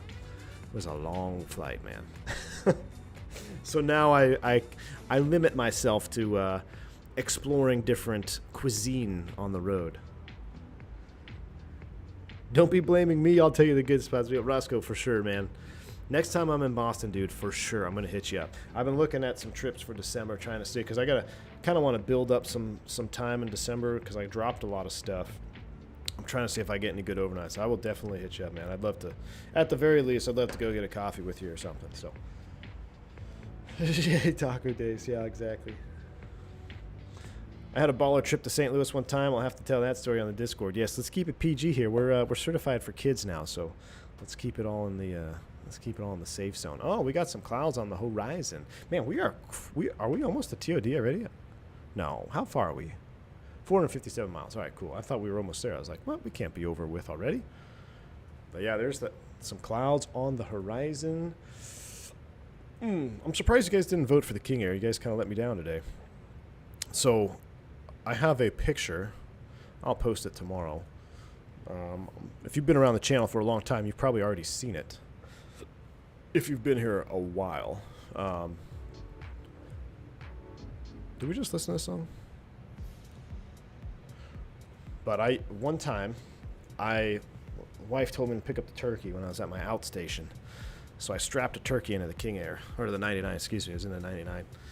Strapped the turkey in, took him for a ride all the way through North Texas, the turkey trot run. So I went from Panhandle, Texas, Pampa, to Clinton Sherman, Oklahoma, and then from Clinton Sherman down into DFW. And it was a very icy, overcast day. And today was kind of the same. I had kind of the same vibes when I came out of the house tomorrow. I was like, man, this definitely looks like there could be some ice up there in the clouds. We have very low overcast, misting conditions. But I'm gonna throw that story up on the podcast tomorrow or something. You voted for the King Air, Ivanka? Yeah. There were some votes for it for sure. Food story just reminded me of your captain that had it get off the flight deck off of Robin H. Yeah, man, that was from Chicago, right? Yeah, that was the Chicago Philly. On final, dude. On final. Burrito Beach. I believe it's Burrito Beach, right? In the ORD food court. Robin H. There you go with the wings, man. I love how that wing emoji turned out. Looks great, Robin. Thank you for your continued support, man. But yeah, indeed. If you guys haven't heard that podcast, I think that was probably one of the first podcasts I told. The Cockpit Confessional at the end. Long story short, When duty calls, or when nature calls, there's nothing you can do about it. Doesn't matter if you're at 18,000 feet. Doesn't matter if you're at 800 feet on an ILS. When nature calls, nature calls. Sam, you're in Kona? Oh, definitely a world away from you, man. My pilot friend can't believe you like PT6s over the TPE 331 Garretts are more efficient and sound better. Jeremy, I have tinnitus from the Garretts. The PT6s were much nicer to me. But no, the Garretts are just mean, dude. They're like, they are just mean engines, man. There was a, what it was a Queen Air. It was a Queen Air that had Garretts on them. And they're just so pissed off all the time, dude. That fixed shaft turboprop, Metro's got them. I literally have, I'm not even joking, I have tinnitus in my right ear from a combination of the Garretts and the PT6s. But yeah, the PT6s are just so much more forgiving, man. So much more forgiving. And you don't have to go outside. So on the Garretts, because it's a fixed shaft, you have to after shutdown, at least on our aircraft, we didn't have anything to where it would like evenly cool, essentially. So you had to manually do essentially what the 320neo does with dual cooling at shutdown. So you'd have to get out after you shut the airplane down and spin the props around. I don't remember, like 30 times or something. So it would basically, we would say, so your balls don't sag. And there's like these counterweights or something. I don't remember. It's so long ago, I don't remember. But basically, it's counterweight balls or something, and you got to keep rotating after shutdown so it cools evenly or something like that. I don't remember. But there's so much more work, man, than the PT6 is such a forgiving, such a good sounding engine. And besides, the PT6 sounds better on startup. The Garrett just sounds pissed off. From startup to shutdown, it's pissed off. That's a Raptor. Yeah, exactly, man. I know. It's family-friendly stream. My bad. Hey, it's just biology. Maybe I'll be all right.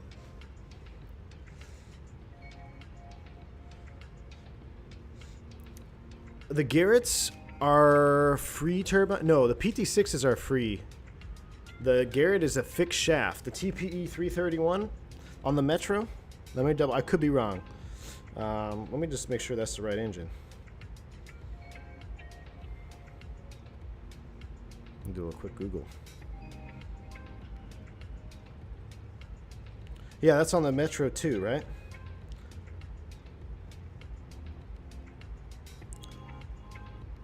Let me see. Is it a fixed shaft?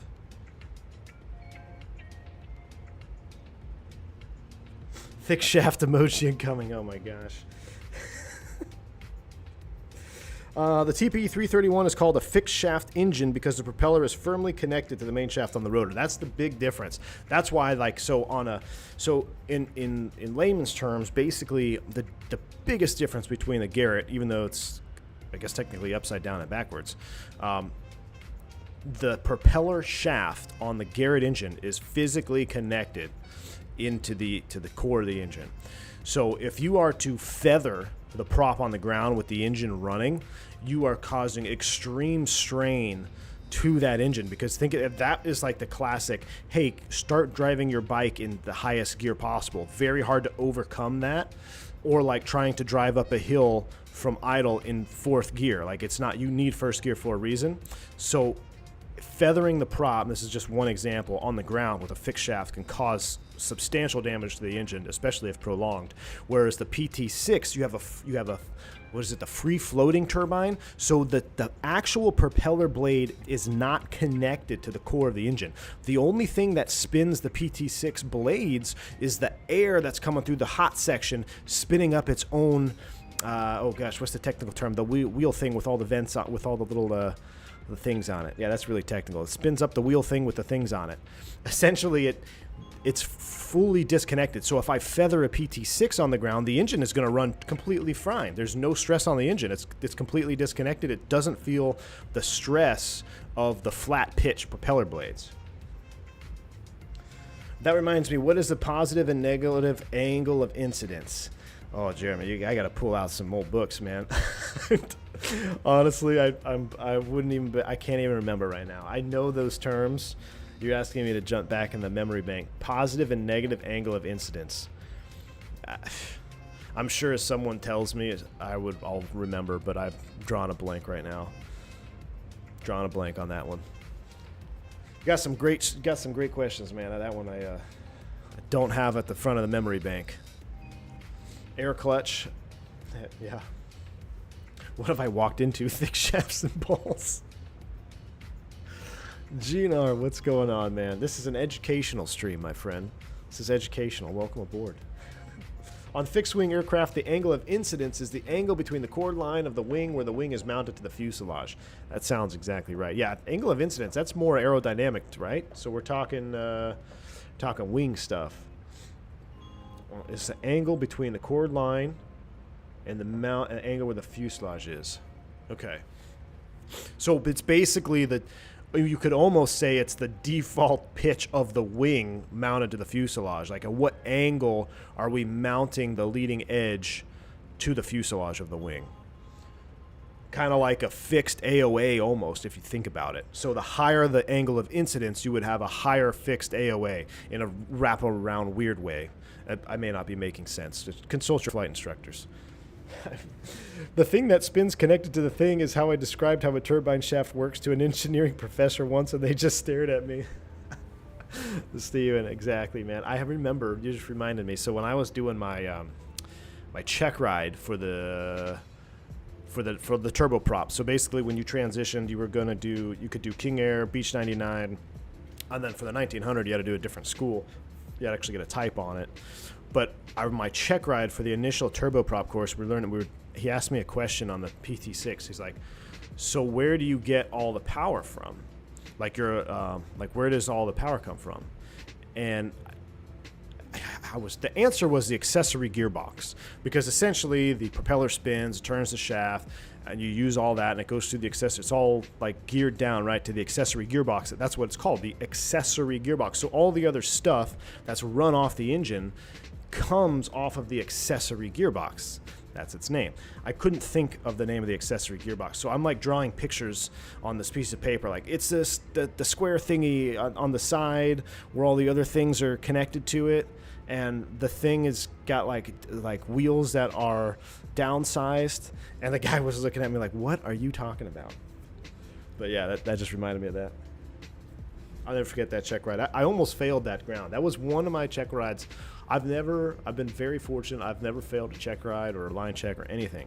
I think that was probably one of my closest, was my PT6 and my turboprop 135 check ride, essentially. So it's I don't know. I went in like with all this other stuff in mind, and then they were asking me simple questions that for some reason I guess I just looked over, and I had a really hard time verbalizing it.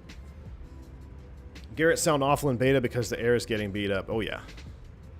Just wait till we talk about the principles of a jet engine. Oh no. All right, so we're getting into some clouds. This is good. This is very realistic in the location too. So we're over, what's TBN? What airport is that? What's down there? So I recognize something else. TBN, is that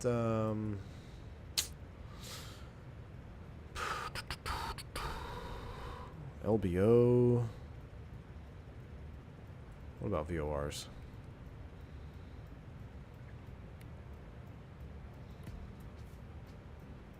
There's Fort Smith. So yeah, just about 160. Yeah, so we're getting close to Fort Smith. So I was looking at like my satellite map of clouds and stuff. It's kind of a good test flight to see, you know, how Microsoft is rendering the real world weather, and this is looking good. So we're getting closer here. We're getting closer. Not too long, James. Not too long. We're about how much further we got? We're only 380 miles out, so we're looking good, my friend. We're looking good. Let's go back to outside view for a little bit. That's you, Felix. You know the right answer but can't find the right words. I know, that's the toughest part, man. Steven, yeah. Highly professional and smart professionals. James says, good afternoon. I am not climbing towers today. Happy Thanksgiving tomorrow. Happy Thanksgiving to you as well, man. Good. Stay off those towers today. Take a day off, my friend. What are your thoughts about the Phoenix 320? I'm on the fence and really enjoying the PMDG 73700. You're going to absolutely love it. If you like Airbus, if you want an Airbus, the Phoenix 320 is a fantastic airplane as well. I really enjoy it. We flew it yesterday on stream. We've done a lot of streams in the Phoenix. And I think right now, the Phoenix is sitting at its best flight model since release. Like, it is landing it in crosswinds is very manageable. Rudder authority is spot on. You know, the only thing that's really not ideal is the engine model yet. Again, they've done their best to tweak that, like with fuel flow numbers and stuff, because that's still basically a highly tweaked default engine model. But they should be coming with their own here pretty soon with the IEs, which I can't wait for. But overall, man, it's a great airplane, flies really good, systems are spot on, so you'll probably really enjoy it. And for the price, I mean, you can't go wrong, dude. Any DC-8 action? Haven't had a chance yet, but I saw it in the aircraft selection today. I almost flew it, but didn't have quite enough time. I got to get back to the house because father-in-law is coming in town, so I'm going to be home alone with the kids for a couple hours. That's going to be exciting. I was going to do a podcast. I was trying to convince my wife to take the kids with her so I could do a podcast when I got home, but we'll see. See what happens. Maybe I'll just put them in front of the TV while she's not there. Hopefully she's not watching. Flightdeck Sim is doing barrel rolls in X-Plane 12? Really? Oh, I gotta check this out. Why is he doing barrel rolls? Is it the superior flight model of the X-Plane 12? So I saw when he loaded in, I was watching the stream. I saw when he loaded in there was some pretty epic puddles that he had going on there. Are those default? Because those puddles were sweet. That's why I was asking if you could A-Cars. How cool would it be if I could, like, A-Cars him in X-Plane 12 from Microsoft? That'd be sweet. Do a pod with the kids. Weather was doing some ridiculous things. Uh-oh. Oh, Richland, I can't bring it up, unfortunately. I don't want to do that. That would be, that wouldn't be a good deal. It'd be cool if I could, like, put it on a little TV screen here, though. But no, I Flightdeck Sim, man, he's a solid dude. I hope one day we can do a multi-crew together. It's just so hard to get anybody's schedule aligned. Like, just, I've been wanting to do a multi-crew with Flightdeck Sim since, oh shoot, I don't know, since the Euro Tour, really. I mean, since I really knew, I didn't know who Flightdeck Sim was when I started YouTube. I had no idea. And then I've discovered who he was, and we exchanged messages time from time, and great guy. So I follow his channel. I watch this. I get all my 7.3 knowledge from him most of the time. So we're gonna need a shots fired emoji. X-Plane this, yeah, dude. X-Plane. Hey, X-Plane 12's on sale on release. That's pretty cool, huh? You can get the latest and greatest next generation of X-Plane on sale as it's released. That's pretty cool. X-Plane 12 weather engine is really bad, apparently. Uh-oh. Ooh. Let's see. We have default weather. Oh, look at that cloud layer. That is perfect. I was going to turn the weather radar on. I don't know how much we would actually be painting. We'll do a quick word on weather radars here, but this is nearly perfect. This is what it's like outside. So there is a very low overcast condition starting about, Fort Smith area in the central U.S., and it drives all the way through Texas right now. Matter of fact, let me pull out the METAR for the airport closest to me. Let me see what kind of ceilings we got, because it was pretty low this morning. Let me see. I'll text the flight service station here. Right now at my house, the closest airport to my house is 2 miles mist, broken, overcast at 300. So at Fort Worth Alliance Airport, it is 5 miles in mist, broken, and overcast at 1500. So definitely got some ceilings going on.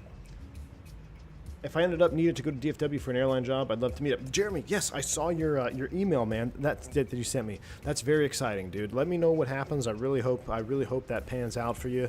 And anytime you're in Dallas, man, if I'm around, shoot me an email, and we'll see if we can link up for sure, dude. But that's very exciting. Sorry I didn't respond, but yeah, I did see that this morning when I came into the office. So it's very exciting news. Very, very cool, man. Andre, you're gonna stop taking shots at Laminar. Hey, man. If they're justified, fire away, my friend. 737NG driver did a video on the radar and basically concluded that it's no good. RIP. How often do you get a 320 Neo when you head to work? Matt, I'll tell you what, the last flight I did a transcon Boston to LAX. No, Baltimore LAX. No, Philly to LAX. Gosh, spend up too much time at 8,000 feet cabin altitude. Forget. But no, so I was a Neo. I just flew a Neo 2 days ago. Brand new Neo. So I don't know, I'd say with as many as we get, because we're still taking deliveries of them, so the more we get, the more frequent I fly them. The way my operator runs it is they try to really maximize them on those longer flights. So transcons, it was a 6 hour, it was like a 6-6 block or something, man. We had a 180 knot headwind all the way. It was brutal, but it was a brand new Neo, FMS2 release 2 H2, which is Honeywell version 2. So there's Honeywell and Thales that you can use. Ours are outfitted with Honeywell.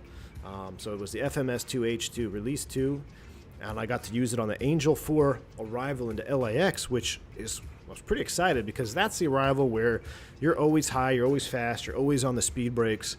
But the FMS2 on this Airbus actually pegged the descent profile pretty spot on. I had to use the speed brake just a little bit towards the bottom. We had a nice tailwind as well coming down the RNAV. But I was impressed, actually. It did a pretty good job with what it needed to do, so it was cool. I'm not trying to put X-Plane 12 down, but it seems a little archaic. I mean, here's the thing. It's not a true next-gen sim, but I watch guys like Sim Aviator, and he really has, like, he's a huge X-Plane fan, and he's put the time into his sim to make it look really good. So if you have the time, like if you're a diehard X-Plane fan, or maybe there's just some airplanes that you love on X-Plane that you need to fly, which that's the biggest thing going for X-Plane right now, is the airplane availability that you can fly. So if you're willing to put the time in, get your orthos done, get maybe a shader mod, or get some other mods to make it look better, shoot, it doesn't look bad. Like, I will be the first, like, it doesn't look bad. Now default, it's debatable, but who's going to fly a default sim anyway? Especially if you're, from every sim's history until Microsoft Flight Simulator, nobody really flew default sims if you were trying to get the full experience, right? Because we have all these great community mods and scenery mods and weather mods, etc. Microsoft, to me, is the first sim platform where I just sit back and, I just let it do its thing. I have Rex AccuSeasons to change the color of trees and stuff. That's about it. But I don't use any other weather mods. Don't use any shaders. Don't use any of that. Fun fact, Honeywell also makes a home alarm used to install the stuff in my last job. Nice. Honeywell makes quite a lot of stuff, for sure. I wonder if new cockpits smell like new cars. They have a new cockpit smell, for sure. There's a smell. I wouldn't say they smell like new cars, but they definitely have a smell. New airplanes in general, new airplane smell. On a 321 Neo, seat 2D yelled out, "Sweet."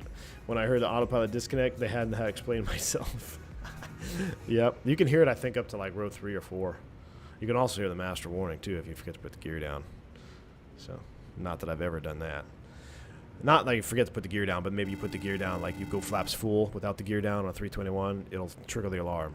I'm not saying I ever forgot to put the gear down. That's not what I'm saying. But on the 20 and 19, you can go flaps full with the gear up, and you're not going to get a master warning. You do it on 321, the master warning will come on. So, if you're flying a bunch of 320s all day, and then you're in a 321, and you're trying to get creative, and you go flaps full with the gear up, ring, ding, ding, ding, ding, ding, ding. The funny thing is the airplanes are there, but a lot of them still only fly. True, Andre. And I've been monitoring that. I've really been monitoring that because I just want to see that FlyJSim stuff get updated. Robin H, thank you for the €10 donation, man. Appreciate you. It says, subscribe to your channel when you reviewed the Warthog side stick about 3 years ago. Wow, I remember making that video. That was from my old house, too. That's a long one. Bought the stick afterwards and learned a lot. You've kept my passion for aviation alive. Thanks for the Wings V1. Robin H, man. I can't thank you enough, man, for your continued support. Over 3 years of support. He's got his V1 Wings. Awesome, man. The support like you and everyone in the chat that's been supporting me, I can't thank you guys enough, honestly. Thank you so much, man. Glad you're enjoying the Warthog still. I still love mine, man. I've got 2 of them. I use one for DCS, and I have one for the Airbus. It's great. I still think that, like, so I have the Verpool. I've got a Verpool stick. I had a WinWing stick, which I don't have anymore, but I have a WinWing throttle setup, and I also had, what's the other one? I had the like the original gimbal design, like the VKB, and as advanced as some of the like gimbal design sticks are, when it comes to fly-by-wire aircraft, even in DCS, I still think the Warthog has its place. I still think it has its place. Some people don't like it, but when it comes to fly-by-wire, that mushy control is what you need on the side stick, because everything else is fly-by-wire. But it might just be a personal preference. This is cool. Look, as we're flying into this overcast. I normally don't sit on this XP view right here, but this is pretty cool. JLong8986, thank you, man, for the $5 super chat. Says, how was navigation done before modern day GPS and nav computers? Happy Thanksgiving. JLong, thank you so much for the support and the super chat. Well, most recently, before GPS, we did VOR nav if you didn't have an INS. So a lot of the airliners had INS. So while it's not GPS per se, it was an RNAV capable aircraft. So on this, you have the IDSU thing. Is IDSU integrated to something right up here, which is basically, it's this onboard INS. Okay, and before GPS, that's all you had. You had onboard INS, and if you needed to back up, you had your VOR nav. Before INS, it was all VOR ADF nav. So you were tuning nav radios and selecting courses and flying courses. In modern day, though, right now, the Airbus specifically, and I think all modern jets do the same thing, is they take a mix of all of it. So you have we call it the GPIR mix for position. So it takes the GPS position, and it takes the IR, the initial reference system position, and it mixes the signal. It takes the average, or takes the middle version, takes the middle position between the two, so it's the most accurate, and it's constantly updated and stuff as you fly. So. But yeah, back in the day, it was a lot less efficient when you were doing VOR nav. The whole point of INS and stuff was to up the efficiency of the airspace network. FSprojects upgrade is incoming. Oh, Robin, that's awesome, man. Excited. Are we any closer to you and Black Box 711 chewing the fat in a future stream? Blue Bear, I will send him a message. He was streaming live, I think, after I finished yesterday. I was listening to some of his stuff. I gotta say, I don't know if there's any Black Box followers in the chat as well. So I watched him. To me, in my opinion, he's like the OG of OGs.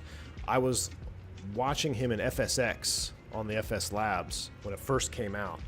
But that guy, man, he's got to be probably the smartest pilot on YouTube. I still think he is. No disrespect to anybody, but I mean, I've never heard him like say, oh, I don't know that. Or like someone will ask questions. You guys ask questions like just recently. I'm like, I don't remember. Black Box is freaking sharp. So I would love to get maybe a campfire chat with him. It'd be a lot of fun, man.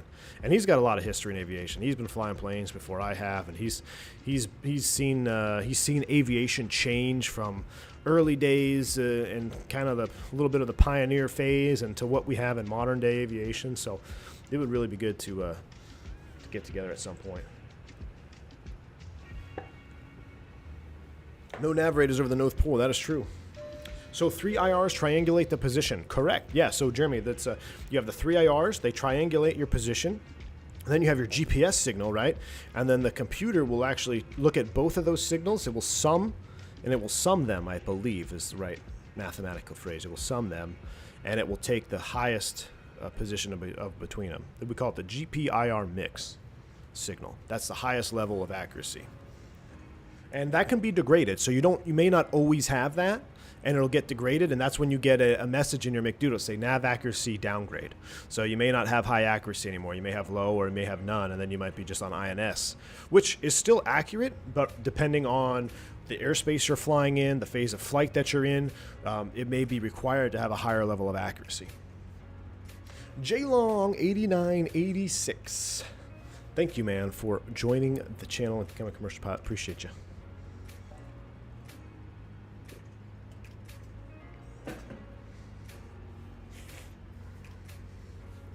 Danny says, love Black Box, Cribble Guy, flying the 7374 and the 320. Yep, I remember listening to him on the Blue Experience podcast. I listened to that one on there.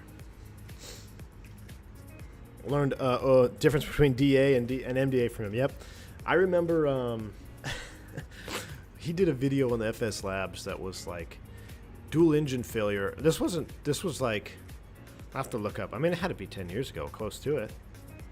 Had to be close to 10 years ago. like a dual engine failure in the Airbus, and I'm like, you can do that on the sim? I gotta practice this stuff. Like, I'll be such a better pilot, because I didn't know what FS Labs was until I stumbled upon him on a YouTube channel. That was that. Shaq Oatmeal has joined the chat. What is going on, man? Hope you are well. Welcome to the stream, dude. Hope all is well. Hope the family is good. Hope you have some time off for Thanksgiving. Not working you too hard down there in Charlotte. But welcome on board, Shaq. If you want to learn about the navigation system, try the Hot Start Challenger. You can see them all in action. Yes, I remember seeing that when I flew the Challenger for a little bit on stream. This is nice. We're getting into the clouds. Look at that. That is cool. Now we're getting this is where Microsoft shines. For some reason, severe clear looks awful, but I guess maybe it's realistic. I don't know. I haven't flown in severe clear in a while. This with the reflection right here. This is real life. I'm not sure what this is. Might be a bug. This looks amazing. 762 feet per minute for flight deck to sim. Oh man, I don't know if it's broken. That might just be flight deck to sim getting a little rusty. This is where I need an ACAR, so I could message them, be like, -762. Ouch. Nah, it's always fun to just poke fun at each other a little bit. Hey man, I smashed plenty of them down. I was thinking the other day too, I was trying to think, somebody asked me, one of my family members was talking about like, you ever like really land hard? And I was thinking, yeah, I've had hard landings, but man, I remember one time I just crushed a 99 into the ground. It was a really bad landing. I also remember I don't remember. I remember the best landing I think I ever had, and then I remember a lot of the firm ones, but you don't really remember any like the other ones. Like I remember one time specifically, just absolutely smashed a 170 into DCA, and it was one of those where the captain was like, let's leave that cockpit door shut on this one. So it was that was pretty good. Check, close, bang. Yeah. So what are the 3 ADRs? So the ADRs, Jeremy, are Air Data Reference Units. So you have to break up the ADIRU into 2 separate pieces of equipment. Even though we reference them as ADRs, you have the air data, and then you have inertial reference. This is a check right question. I should get this. So air data is going to deal with all of your pedostatic system information. So your barometric altitude, your temperatures, your barometric vertical speed, where basically everything that you would see on something like a 172. Now the IRs are everything that is not that. So inertial references, we got lasers and gyros. That's your artificial horizon. That's your instantaneous vertical speed. That's your angular track, or your ground speed is a part of your IR as well. So it's 2 separate systems, even though we refer to them as ADRs. They're actually 2 separate pieces of equipment within 1 unit, and depending on the model of unit you have, you can actually split them up. Jay Long says, appreciate all the answers. Beverages of your choice, Captain, and a mellow yellow on the rocks for me. Jay Long 8986. Cheers to you, brother. Thank you for the $5 super chat, man. Very much appreciated.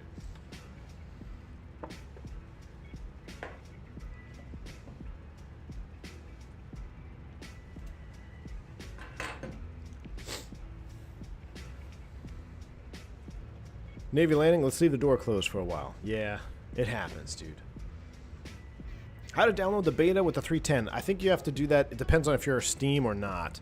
And you'll have to like right-click your store and you can opt into the beta. I'm actually not 100% sure, but I'm just going to hang tight. Now, we'll see what happens to our frames as we get into the weather here. Fort Smith, Seaver, we're getting close. There's the arrival. We are getting close. Oh, there we go. I can feel the GPU is spinning up as we get these clouds in here. This ought to be interesting. So DFW is one of the worst handcrafted airports that we have, and the performance is notoriously terrible. So it might be interesting. 6,200 feet per minute descent into Fort Lauderdale, door closed. Yeah, that happens. Or Atlanta. I smashed a 321 into Atlanta one time. That was one I remember. But I also had my best ever landing that I can think of in Atlanta too, on the north, I think it was the northmost runway, because it's got that real nice downslope to it. Literally, the airplane was saying that we were airborne, but I had the reversers out. It was the best butter. I mean, you had no idea the airplane touched down. I think I got lucky. But I also smashed it on the southernmost runway, or the second to southernmost runway, on a 321 there. Just no flare, you know? Case of the no flares got me. IR1 plus IR3 fault, you're not going anywhere. Yeah, IR1 and 3, that is going to be an issue.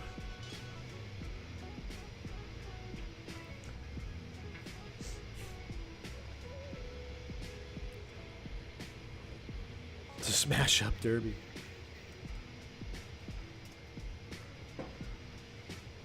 Smashing it down in Atlanta to show them Delta pilots how it's done. Yeah, dude. Absolutely.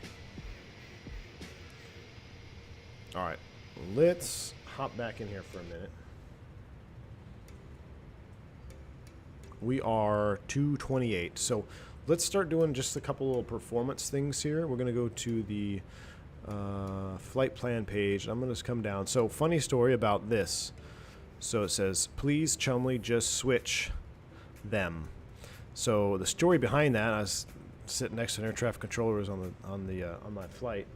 He was actually working for Fort Worth Center, and he said that there was a gentleman that worked the arrival sector here. His name was Chumley. That's what they called him. And he would never, or he would not never, he would forget frequently to hand off the aircraft to the next sector. I don't know if it was the low sector. I think it's the low sector, because you see we go to 24. So high sector is above 24, and then 24 below is the low sector approach controllers. And so because he would always forget, they actually named the fixes on the arrival so he wouldn't forget. So please, Chumley, just switch them. So he would remember to switch them over. That's the story behind those waypoints right there. We're going to pick it up Seaver, Bridge, Nuss, Yabit, 6,000 at Yabit. Then we got a vector to Zing, Jiffy, with a 3-degree slope to the ILS 17 center. Let me put in the informations for that. Ding, ding, ding, ding. I'm gonna pull it up here on my actual chart. Reminds me when Phantom bounced a 3-pointer. Hey man, it happens. It happens. We all like to get butters on stream, but at the end of the day, if you're on the touchdown zone on center line, please. One of my FOs recently did not like the center line at all. I didn't understand it. I don't know if he was scared of it or what, but just put it on center line in the touchdown zone, and I really do not care. Because that means I don't have to do any paperwork. All right, 17 center ILS is 110.3. We'll dial that in here. 110.3 is set. Final approach course is 176. Now, I should have this memorized, but because good aviators don't do things by rote memory, we have to look it up. Chumley, you're fired. Yeah, I know. That's going to take a while to spin this over. Yeah, Mike P. DC's got some great ones. They got some great ones in DC, dude. All right, 176, 110.3 IFLQ. We'll auto-tune that. Or actually, no, we'll hard-tune that. Final approach course 176. Takeoff approach phase. The MDA, if we're using an MDA, minimum is 762. We'll throw that right here. We're not going to activate final approach. Our VAP is 137. We're going to do a 3040 for cinematic purposes. Landing weight is 549.2. So that looks good. Let's come back up here. Let's go ahead and let's put the, I don't know if you're supposed to put all of them in here or not. The DH is 200 feet on this approach. Pretty standard. Actually, it is standard. 200.5 miles. Cat 1 ILS. So 200 is set. We can also set this little sucker to the MDA, which is 762. We'll spin him around.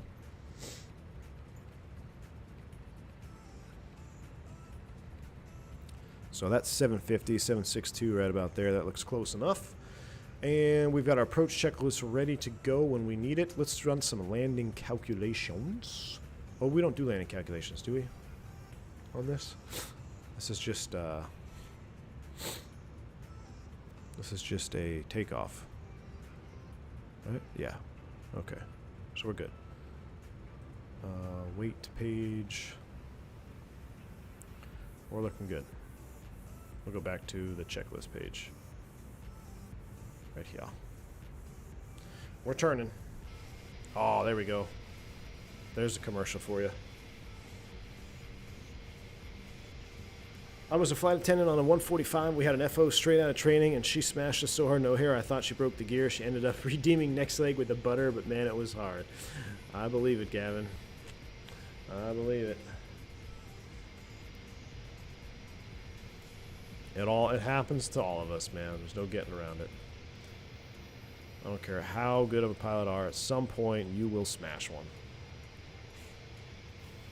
Speaking of DCA, the Druzwecki DCA on sale for Sim Market, $8. Hey, that's a pretty good deal, dude. Oh, look at that reflection. Look at that shine. Blinding. I need some sunglasses on this thing. Trying to get a good view right there. Wow. That's just O-scare for you. Lauren, welcome. Busy day for you, right, Lauren? Everybody's streaming. I think you're a mod. Are you a mod on pretty much every streamer? No, welcome.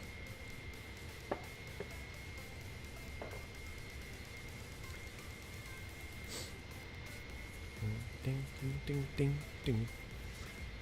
They don't call me skid marks for nothing. Oh my god. Oh, okay. I do. That's right. Dougal. Oh, Dougal. I haven't seen Dougal in a while. Hope he's doing good. Man, that reflection is just perfect. Bare metal is beautiful. I don't know. I was kind of liking this view up here. Zoom it out a little bit. It'll be like right there.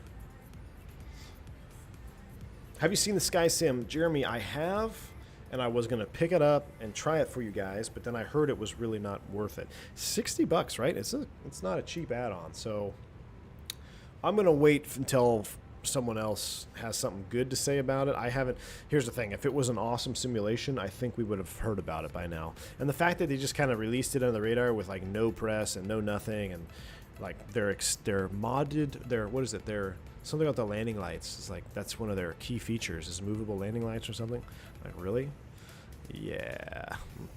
Red flags popping off on that one. Any advice for someone starting to type on the 320?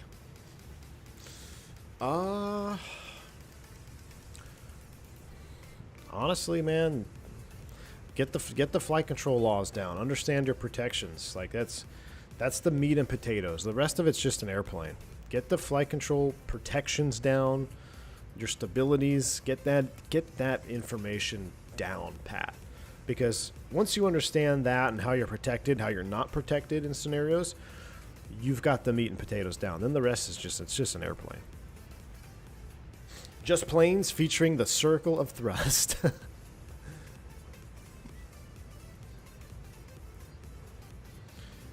Here we go again with add-ons. I know. Let's see what happens. I might be giving the Leo another shot here coming up. I might be reinstalling the Leo. See if I can get an updated version because I can't log into the forums to get an updated updater, so I'm just gonna re-download the whole airplane. But we'll see. We'll see how that pans out. Matt, gotta head out. Hope you and your family have an amazing Thanksgiving. Enjoy smoking that turkey with the cold beer. Happy Landing, Captain. Matt Warren, appreciate you, dude. Indeed, I will, my friend. I have a cold beer waiting for me when we get home. The Leonardo Mad Dog is not that bad. You know what? We have a lot to say about that airplane, but I'm going to fly it more. I'm going to fly it in the sim more before I start talking about it because I have my own reservations of how it was brought out and all that stuff. But I do know it is a deeply simulated airplane. So I will give credit where credit is due, and I'm going to give it another shot. And there's a reason I'm going to give it another shot. I don't know if I can talk about it yet, but there's something coming that you guys might be interested in and that I will be partaking in. And in order for us to partake in it, we are going to really need that Leonardo to be up to snuff. There's a couple mods I'm going to put on it as well, and of course I'll talk about it and I'll share all that info with you. But there's something coming I think y'all might like. Hint, hint. Mad Dog's better than the MD-11? Yeah, true. Well, could have been like fine wine or milk. Yeah. Another MD-80 into Aspen. Oh no, we will not be doing that. I learned my lesson.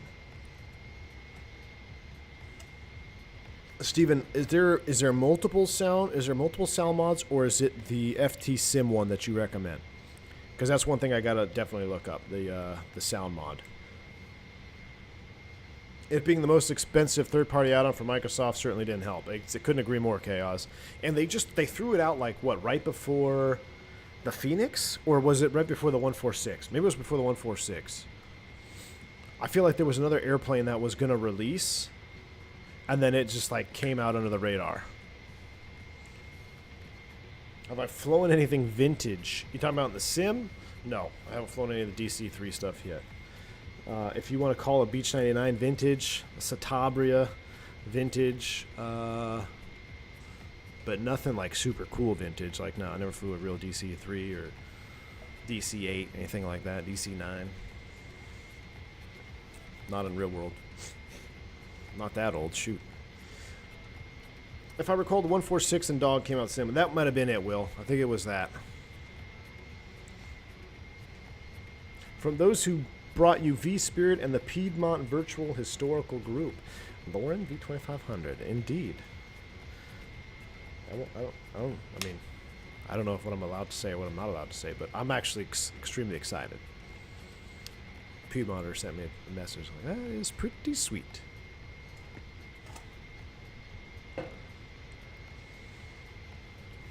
Although I feel like they have put a lot of time to create the MD-80, pretty complex, don't know much about it though. You know, well they did, so Danny, the thing is, and this is why, like I say, I want to fly it more. We're going to set 6,000 here real quick before I forget, and then we're going to arm profile mode, right? Is that what we do? I'm going to set 6, and then we arm profile. We're still 40 miles out though, so we got a minute. But, so, Danny, as far as the Leo is concerned, on the P3D, which I messed with it on P3D, game changer, P3D aircraft, no doubt. My problem, and I said this before, is like it was just a port. Like it felt so much like a port. Even if it wasn't, it felt like it didn't take advantage of Microsoft out of the box. Now, maybe with recent updates it has. Maybe it's gotten a little bit better, which is why I'm saying I'm really not going to, I'm going to hold my final thoughts until I give it another shot. But it is the main reason you haven't seen it on this channel ever. Literally to get liveries, you have to sign up on a form, or at least you used to, and then you had to go through that until they got on Flight Sim TO and whatnot. But it just was so archaically done and had that stinky smell to it, like, oh, I'm just going to port this over and get some extra money. Like, they didn't, I feel like it didn't take advantage. When you look at airplanes like the 310 here, the BAE 146, the 73, the Phoenix, they all are taking advantage of this sim. I felt like the Leo didn't do that out of the gate. So, but, you know, with that said, it is a very highly simulated airplane. I was messing around with it. I mean, even to power up properly, you need everything you need. I mean, I would wager to say that it's probably even better than the Rotate MD-80 as far as systems is concerned. So, it's no slouch when it comes to system simulation. You know, the DC-6, that's an airplane that I would consider it's just a bad streaming airplane. While it might be fun and I would probably enjoy doing a flight in it, the reason it makes it a bad streaming airplane is because the workload is so intense on that. It's very hard to divvy up my attention to you guys in the chat. And you see that a little bit when we do the turboprop flying. Like, I love flying the Black Square King Air. I mean, that is if somebody paid me the same amount of money I make right now flying an Airbus, and I could have the same schedule, and I was flying a King Air 200, or I would say 350 or a 200 like Super, I would probably do it. Like, I love that airplane that much, but I don't stream it hardly because Multiple reasons. One, it's not really popular among the community, so I got to take the most advantage of my time when I do come to the office and stream for you guys and make content. And two, it is a higher workload, so I have to be heads down a lot, and it limits my interaction with you guys in chat. And that's not fair to you guys either, unless some of you hardcore love it, but in generally speaking. I love the 6 if we had multi-crew, single pilot with the... Yeah, if we could do like a full multi-crew on the DC-6, that would be, heck, that would be really interesting. 1516Z sim time is the arrival. So right now the sim time is 14:56. So we are 20 minutes from touchdown. That's what that means up there, the touchdown zone. That's sim time. And I backed my sim off of real time, so we had a sunrise this morning out of O'Hare. One of the best moments on stream was when we couldn't find the airplane. I was trying to forget that, Lauren. I was trying to forget that. Yeah, we tried to break off and find an airport. It just didn't happen. So, and we had to go around, too, because then we were just, like, all whacked out. And I didn't set my OBS course properly. Those are all little things, you know, that just make it such a hard streaming airplane, because I'm trying to divvy up my attention, and in scenarios where I would maybe scan something 2 times in the cockpit or 3 times, instead of scanning my airplane, I'm looking at the chat. So I really only get 1 pass of my instrument panel, and if I miss something, you see what happens. We end up not having the proper course selected. We're overshooting localizers. We can't find airports, like all of the above. God, those clouds look amazing right now. Giles Rulin, good day everyone from Switzerland. Giles, welcome from Switzerland. So my 3-year-old, she found this dance video. It's like a kid's dance video, and it's in Switzerland. And I don't know how she found it, but she loves to dance along with it. It's pretty cute. If Swiss Air is hiring 340 pilots, hook me up. We learned a lot from that one. Awesome. That's good, Lauren. See, at least, you know, that makes me feel better. Like, even in my worst times when we're lost and doing things wrong, hopefully that might give you an example of what not to do when you fly them on your own. So, as long as we're always learning, right? Always want to be learning. Never stop learning. I flew the 6 from SFO to Honolulu, then on to Midway. Oh my gosh, with the Great Circle plot, Dead Reckoning, and ADF was crazy. Will, that's insane, dude. That's an accomplishment, man. I bet that level of satisfaction was awesome when you touched down.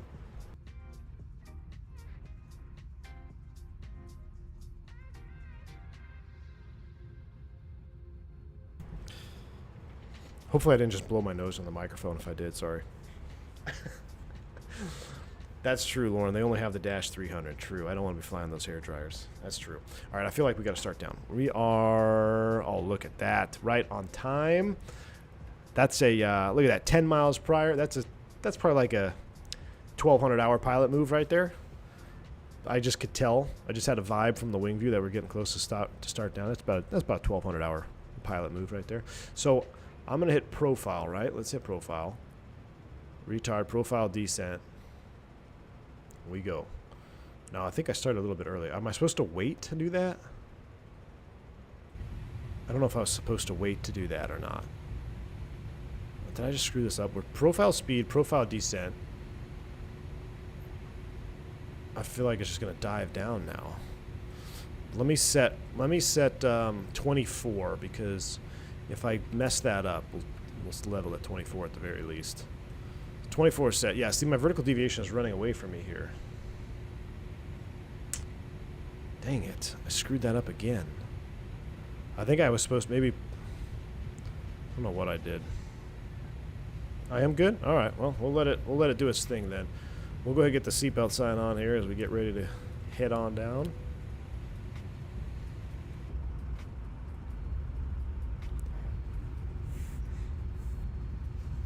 What do you think of SEL ATR of Zobo by Blackbird and Milviz? Super deal. I'm very intrigued by that ATR. I would love to have a turboprop, like a big turboprop, whether the ATR or the Q400 in Microsoft. I think it's going to be well received. I'm very hopeful that it's a very high quality product. You know what? Blackbird or Milviz have some very good airplanes. Their 310, their Cessna 310 is pretty good with a little, I tweaked the flight model a little bit on my own edit, or Phantom did an edit. But historically, I've been pleased with MilVis products before on FSX and P3D, so I am very hopeful that it turns out to be pretty good, because that would be sweet, having a nice ATR to fly around. The 310 can start the descent automatically if profile descent is in blue. Okay, Robin, thank you. So that's what I was trying to do. I was trying to put it in blue, but maybe because we were there, I'm not sure. Maybe it's because we were already within, but now we're going to be high here.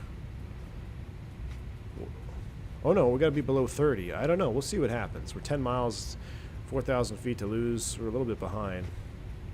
But this is showing that we're low. I don't understand that. This says we're 430 feet low.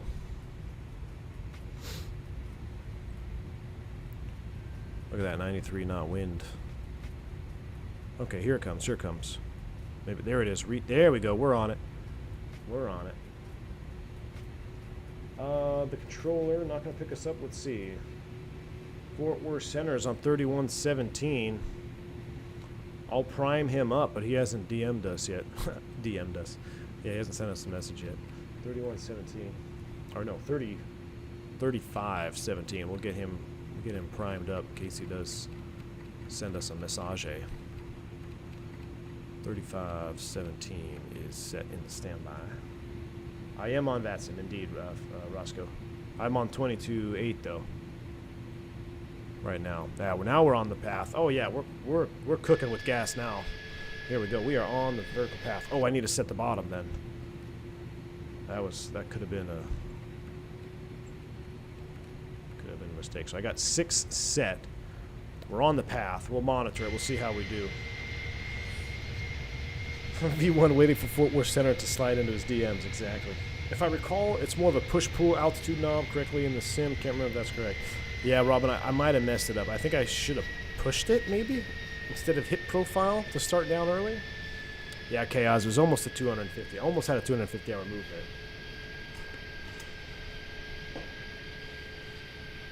Technically, the rule is the pilot should contact the controller. Oh, really? I did not know that. Well, let's give him a holla. Let's give him a holler then. 3517. 370, this frequency 2275, Southwest 277. I should be like that. What was that, American 490? 277, last night read back on correct. the after Expect party, runway 17 leaving left, Charlotte. advisory. American 490 off departure. We'll see you more. That guy was great. Oh, there's a message. Fort Worth Center, good evening. That's American 357, 28-7. We're descending via the Seaver 4. With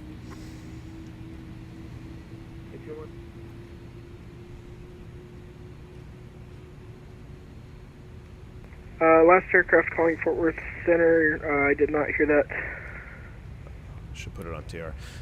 That's American 357. We're squawking 3164. We're descending at a 28.3 on the Seaver 4. And I think that was the United guy, but someone else was still talking at the same time. One at a time, please.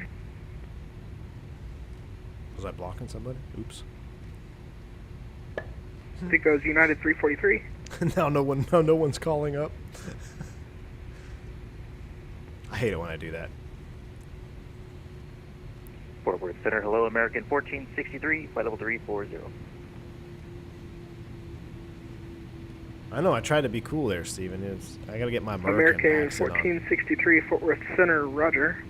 Descend maybe, via yeah. Receiver 4, arrival, DFW altimeter 3002.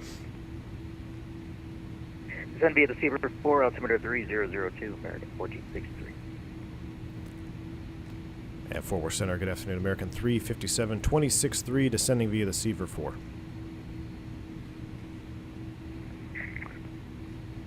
American 357, Fort Worth Center, roger. Use the accent.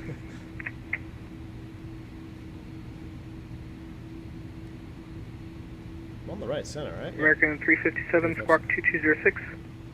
Squawk 2206, American 357. Air Canada 7019, contact regional approach 125.02. 2206. SkyWest 4692, descend and maintain 5,000, contact I wonder if he regional sees approach me 125.02. scrolling through all those numbers. Do you know, Lauren, like if I'm scrolling through that transponder like that, does he just see the SkyWest squawk code 1119, like descend and maintain going through the 6,000, numerical contact regional approach order? 125.02. And down to 6,000 for SkyWest 1119. I don't always Contact regional. step on people on frequency, but when I do, I make sure it's tower when we're getting a landing clearance. Oh, there's a student on center dealing with the massive group fight on the west American side. 357, radar contact. Expect ILS from 17 center approach. We'll expect the 17 center, American 357.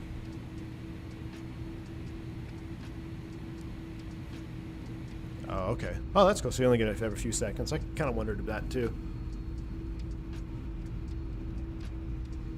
In general, I think Lufthansa has got to have the most diverse fleet. They got everything 300, 310s, 320. Yeah, dude, that's pretty diverse. That is, I can't imagine the training cost level Q1. and the logistics of Lufthansa. Like to have that many aircraft on a fleet is that's impressive.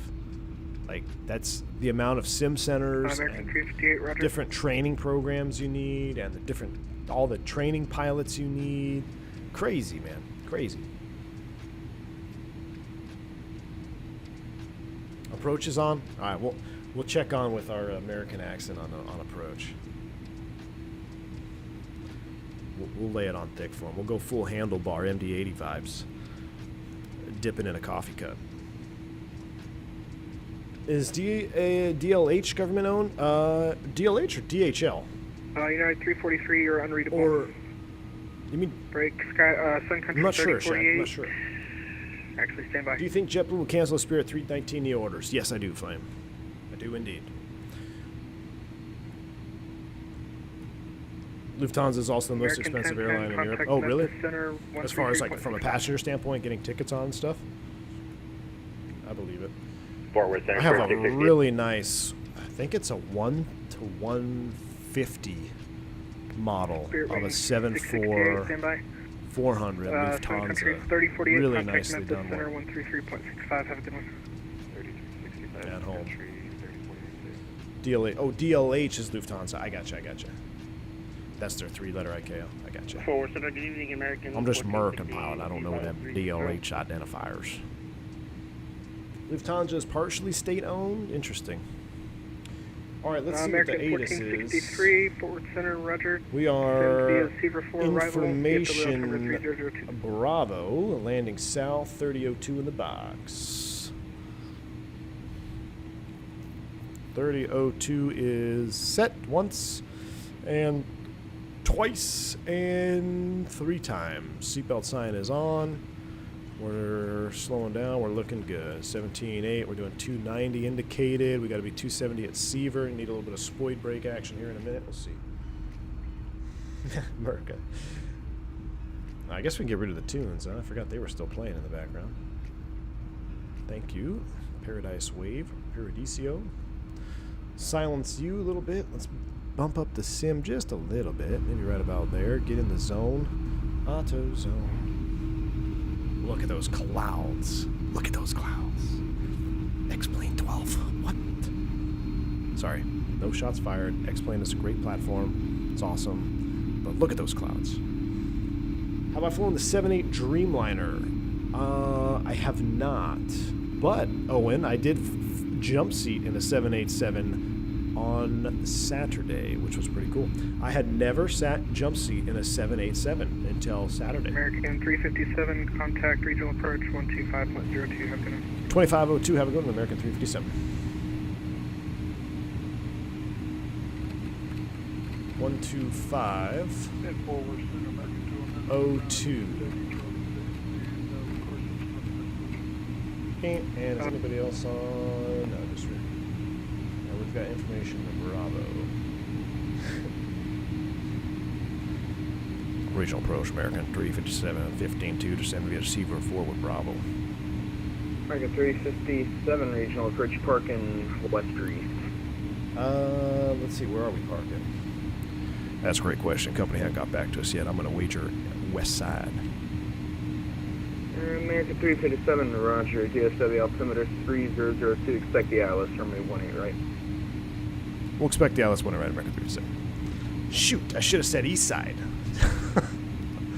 Air Canada 7019, 1150 at 8, runway 13 left, clear to land.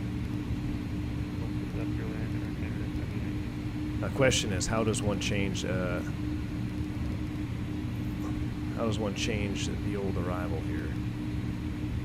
Star. And regional departure, Spirit 668. Standby, Scout 1119, 5 miles from Roja, turn right heading 150, maintain 4000. How do we do this? Established, cleared ILS, runway 18 right approach. Heading 150, and keep 4000 to establish and localizer for Skyway There we go. 1119. Next page, ILS 18. And you are cleared ILS, runway 18 right approach. Clear the ILS approach for 1119.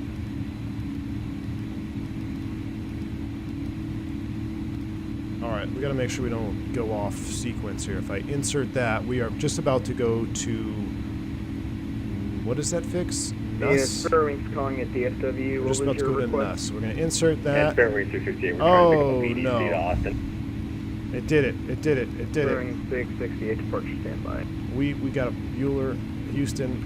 We got all the things. We got problems. We got problems. We got big problems. Approach American 357. American 357 approach. We just had a GPS degradation. Any chance we can get vectors for the approach? American 357 affirmative, flight heading. We'll do 260 to center maintain 8000. 260 down 8,000, American 357. Alright, we're going to do this. Gus 4962. That was definitely a 250-hour pilot move. I don't know what happened there. I thought I had it reinserted the whole star, but we've got the ILS in there. And we're just setting down to 8,000. So let's do this. I'm going to select speed. We're going to stay at 230. Level change. We're retard speed, heading select. Going out of 11.5. Insert student pilot move. It was definitely a student right pilot. heading to. Let's get the lights on. The localizer, Skyway 1119. This airplane is too demanding to come up here and maintain change 3000. this Established on now. final when we get clear to land. So I'm going to turn them all on right now as we go through 10. We're on a heading Down to 3000 intercept. for Skyway We need to 1119. change the Loke Freak, so we need to go back to takeoff approach mode, and we need to switch to 1.8.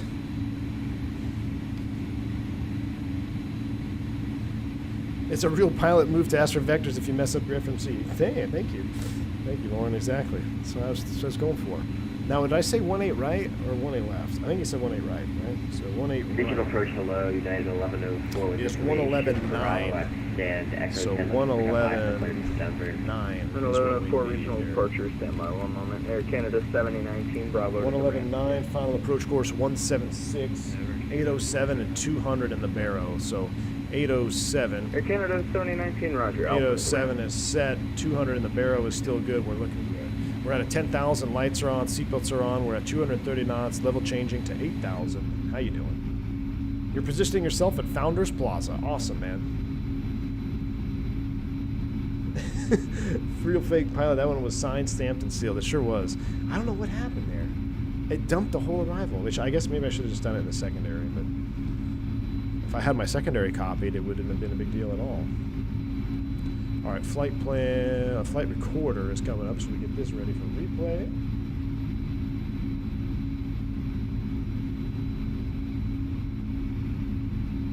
There it is. Replay is ready to go, primed up, and no tower online, so we don't have to prime up that, but look at that view. That looks awesome. That's real life coming at you. Departure Spirit 668, we are spot 53 ready to taxi with Alpha. Taxi 17 right, Kilo Echo Golf. Spirit 1163. American Airlines G58. Spring 668, runway 17 right, taxi via Alpha and Kilo. Alpha Kilo 17 right, Spirit 668. Oh, he's coming out 53, so yeah, he needs to go Alpha, then Kilo Echo Golf. Gas 1119, runway 18 right, clear to land, number 2. We did not Skyway stop the 1196, descent. clear to Stop land, the number descent. Altitude hold, altitude hold, altitude hold. Why are we going through 8,000? Why are we going through 8,000? Why are we going through 8,000? American Airlines 358 with you. Why did she go right through that? Roger. Expect the ILS runway 17 center. DFW altimeter 3002. There is the correct phraseology making the beer run. 12 yeah, exactly. miles ahead of your. We just call it the current keg route. position, An A310 reports GPS degradation. The military was jamming us. American Airlines 358. American 358 is very confused now.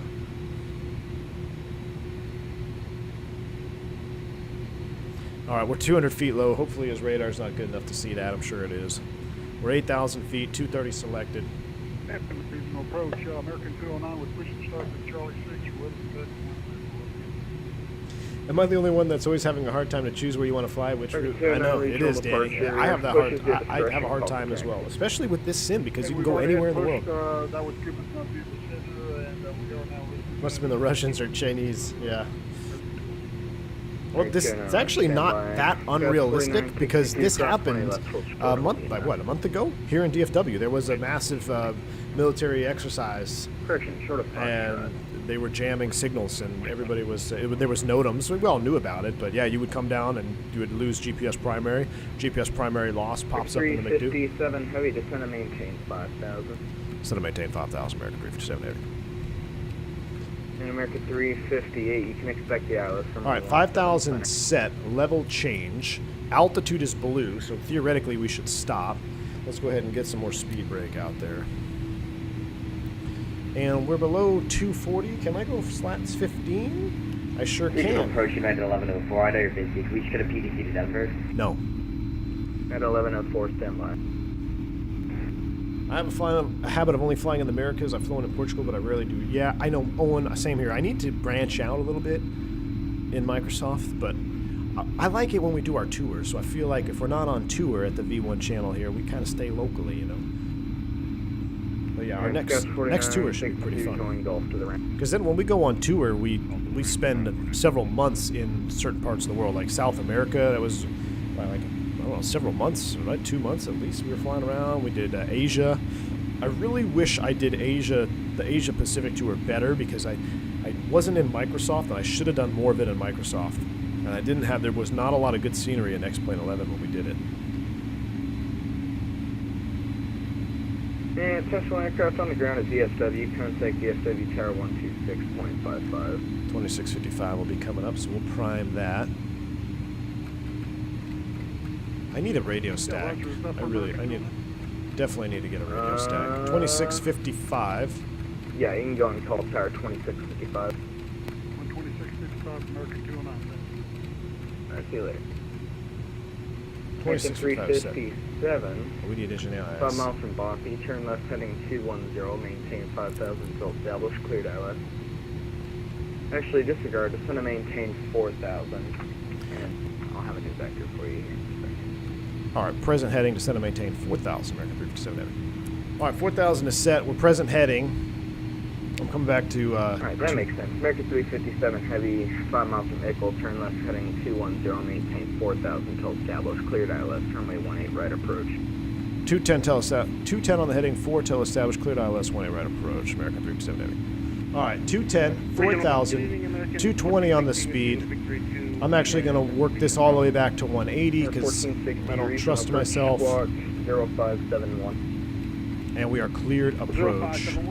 But we need to get down a little bit faster. We're still above. Let's pull up our LS push buttons here. We haven't picked up the signal yet. Oh, easy. Let's go ahead and go flaps 15, 15. 1460, radar contact 30 miles northwest of DFW Airport. Expect the ILS runway 18 right. Light slow blue, low blue. 3002. I'm not picking it up though. 18 right and altimeter 3002, American 1460. I might not pick up the low. I'll tell you what, let's do this. Sky West 1119 at Echo 3, hold short of Golf 8. All right, we're 15, 15. We're 180 on the speed. We're going direct Netty. I don't know why we didn't pick up the Loke. Double check our freak. 111.9, 111.9, 176. 1.55. We've got the right freaks in there. 111.9, right? I'm not missing anything. American 357 Heavy, looks like you just joined the 17 center final approach course. Do you want to dial in 18 right or keep 17 center?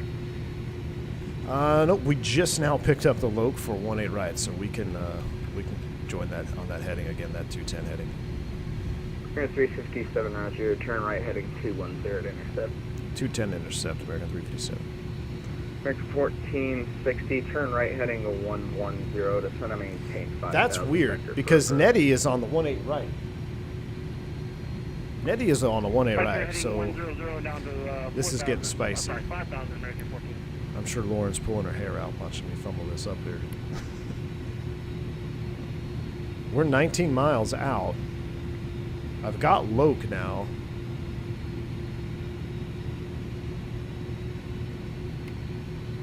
Something is not right, y'all.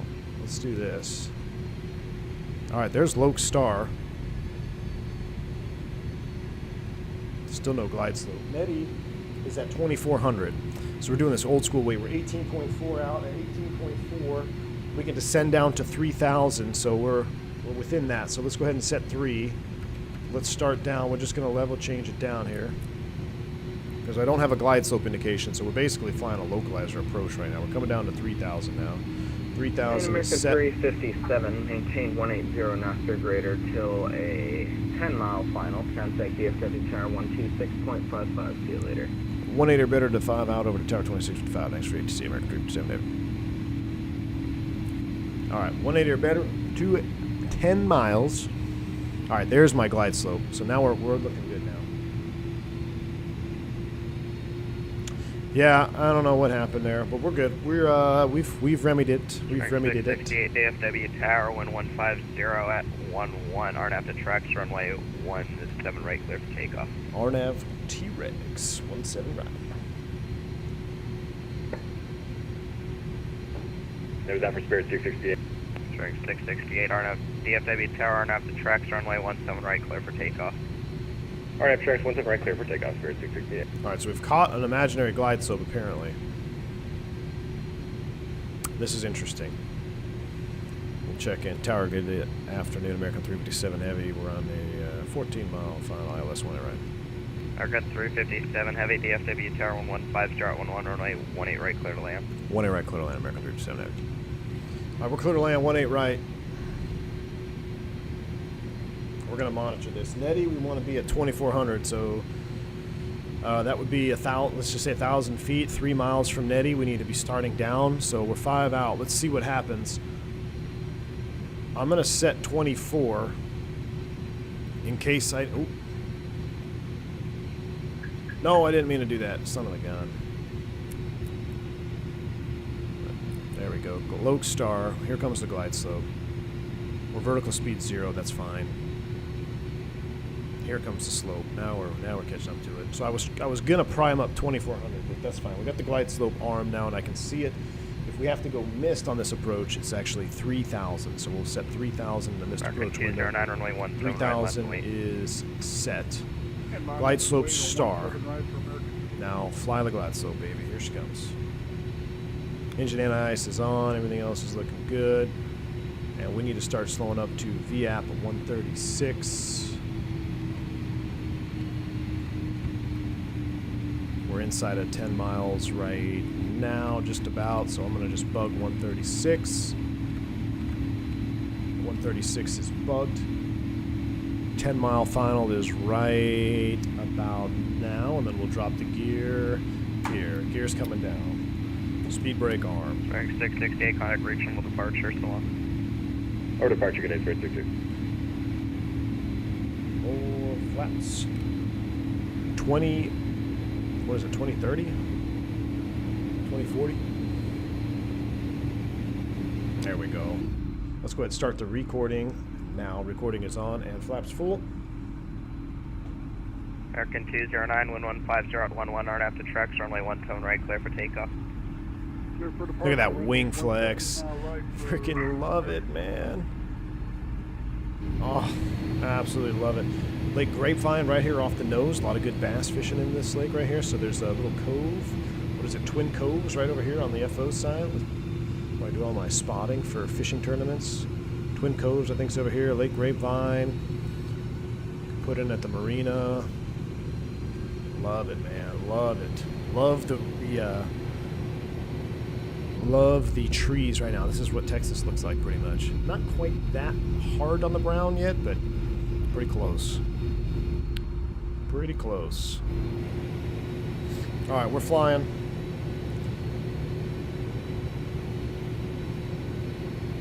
Yeah, the Gaylord's off the right-hand side. We'll look at it in replay. Let's see how she does here with this approach. Let me pull a delta move here. Wind check. 150 at 11. All right, so pretty much almost straight down the pipe. A little bit from the right-hand side, not much. Or excuse me, from the left-hand side. But this is cool. Isn't this is such a good depiction of what the weather is in Dallas right now. It's a very long, like there's a lot of overcast, but it's high enough. But like this is what it looks like. Just that sliver of the horizon on the far end. Very nicely done here with the overcast. Connect regional departure. Aaron, you stayed at the Gaylord? That's awesome, man. American 209 connect regional departure. All right, let's go ahead and disengage. American 209 DFW tower. He gone. I feel like we're a little bit low. Let's go ahead and give ourselves a little extra juice. Maybe bug 140. Let's bug 140. American 209 DFW tower. Now, the question is, I don't remember if I bound my auto throttle disconnect. So, to prevent American 209 tower. Let's go ahead and do this. Man throttle. Radio check. Loud and clear. American 209 DFW tower acknowledged with IDES. DFW tower, good evening, American 1460 Welcome to the wonderful world of handcrafted Asobo airports. Timer in the background, DFW tower, wind 150 at 11, runway 18 right, clear to land. I feel like you're gonna get high. Come on down, baby. Come on down. American 209 DFW tower. Yeah, American 209 back on frequency with you. American 209 contact regional departure. And regional approach, American 209, thank you. Chip.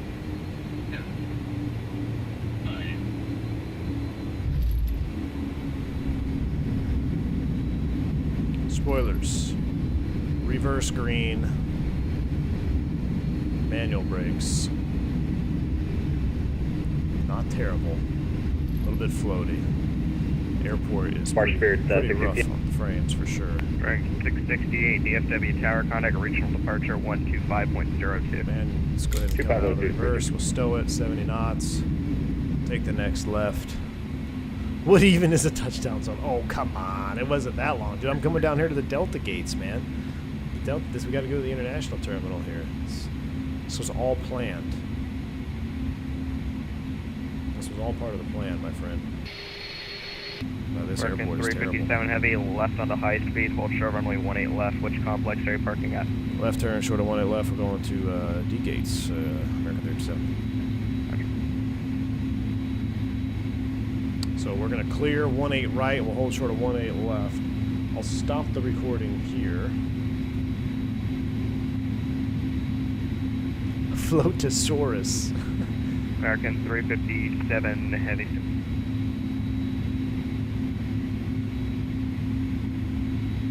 American 357 heavy, taxi parking via Whiskey Mike and Golf, cross runway 18 left at Whiskey Mike. Whiskey Mike, Golf, clear across, 18 left to park in American 357. Thank you. Thank you. All right, we are clear left. We haven't reconfigured yet. He's landing on 18 right. That's pretty cool. You can see the sun through the clouds there. That's pretty cool. God, this airport is terrible. On frames, and just the ground textures are neat. We got the cranes for the new terminals. So what did he say? Whiskey. I forget our taxi clearance. Whiskey Mike and Golf. So we're gonna do Whiskey Mike and Golf. That's about normally what we do. All right, let's go ahead and clean it up. Let's go flaps up, retract, the spoid brakes. I'm gonna leave my lights on for replay mode. Could park at the hard stand. That's always fun in the snow, ice. Oof. Yeah, the frames at this airport on the ground are just awful. You can really see it when you turn, like when I do this turning on the ground. Everything looks good. Turn his off as well.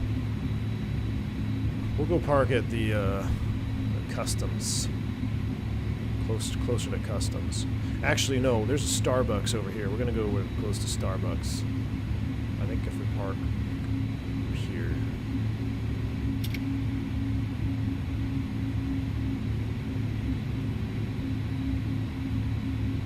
Which steakhouse, which concourse is the best steakhouse? This one does. D terminal, man. International terminal, DFW. It's got all the goods, my friend. Oof. You can't even park with these frames. We'll go ahead and park here. I see a lot of 350s over here on these gates that come in. The Qatari 350. We just took out an LSG Sky Chefs.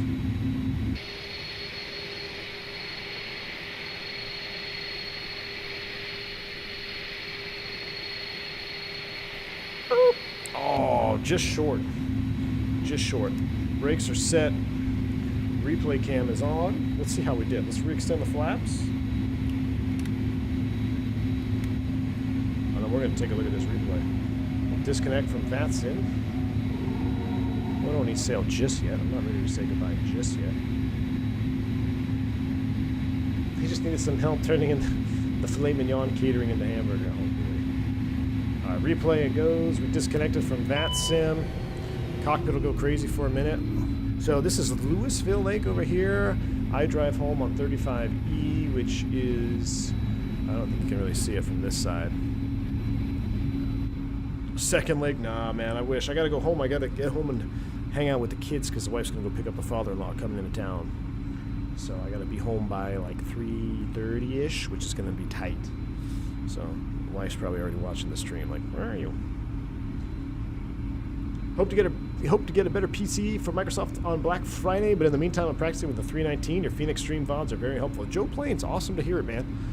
Awesome to hear it. Hopefully you get a nice, powerful rig for Black Friday. I, myself, am very closely looking at that market as well, dude. I'm really thinking I might pick something up for myself here. Got to go to the real DFW then? Yeah, Lauren, not me, though. She's going to go by herself, and there's just too many. If we have the kids in there and me, then, like, no room to sit for anybody else. And there is in the way back row, but just be easier this way. Maybe I'll do a podcast or something with the kids. That'd be something. Oh, look at that view right there. Look at the wing screenshot. This is a good brown-green mixture right now going on. This is kind of what Texas is like. Still got some green out there, but we've had some cold snaps, which have really turned some trees brown. You can even see the wind coming off the lake here. I've caught some nice fish on this dam right here. This is a little pump-out station. That looks awesome. Fubar, thank you, my friend. Happy Thanksgiving as well, dude. We're going to just see one touchdown, and then I'll give you guys one or two more replays, and then we go, because I actually need to go take a leak, too. Runard, thank you for the great stream. Like always, Captain, happy Thanksgiving tomorrow. Thank you, sir. Thank you for stopping by and hanging out. V1 Juniors is the guest, yeah. Thank you, Digital. Same to you, man. Same to you, Digital Mark. Appreciate you, bud.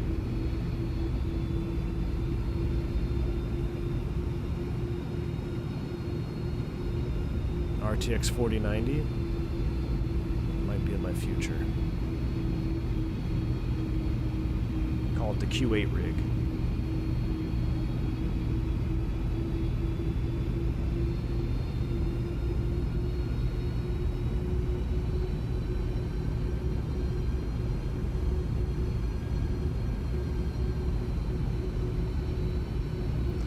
Key 6, you're gonna fry yours? Well, be safe, my friend. I'm not brave enough yet to do the deep fry. Alright, here we go. 10 FPS stream. 100. How we do? 50. 40. 30. 20. Mike P. 10. 5. That was a 220? Oh, no, sirree. That did not look like a 220 to me. That looked like a 120. That looked like a 120. Mike P, dude, thank you so much, man, for the $10 super chat. He says, 1 gallon of gas money.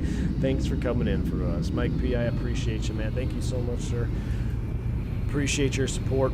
Indeed, I actually do need to get gas on the way home. Thank you for reminding me. Guys, it's going to wrap it up for me. Thank you so much for hanging out with me today. Happy Thanksgiving to all my friends and followers who celebrate the holiday here in the United States. Everyone else watching, thank you for hanging out with me today. Hope you have a good rest of your week, good rest of your Wednesday. We'll be back probably on Friday, and we might be doing something spicy. I just don't know yet, but I feel like doing something spicy on Friday, so we'll see what we can do. We'll see what we can get scheduled up. Until then, everyone, thank you so much for your support. Thank you for all the membership donos, the super chats, the bank angle check donos, the continued support from all my members. You guys are absolutely awesome. Get the Sias in chat. Sanders, thank you so much for coming to Private Pilot here at the end of the stream. Glad you're becoming a member here while you're watching a 10 FPS landing in Azobo's DFW. There is plenty better stream landings for you on VOD. And thank you so much for your support. I will see you live next time. Y'all stay safe, stay healthy. I'm V1. See ya!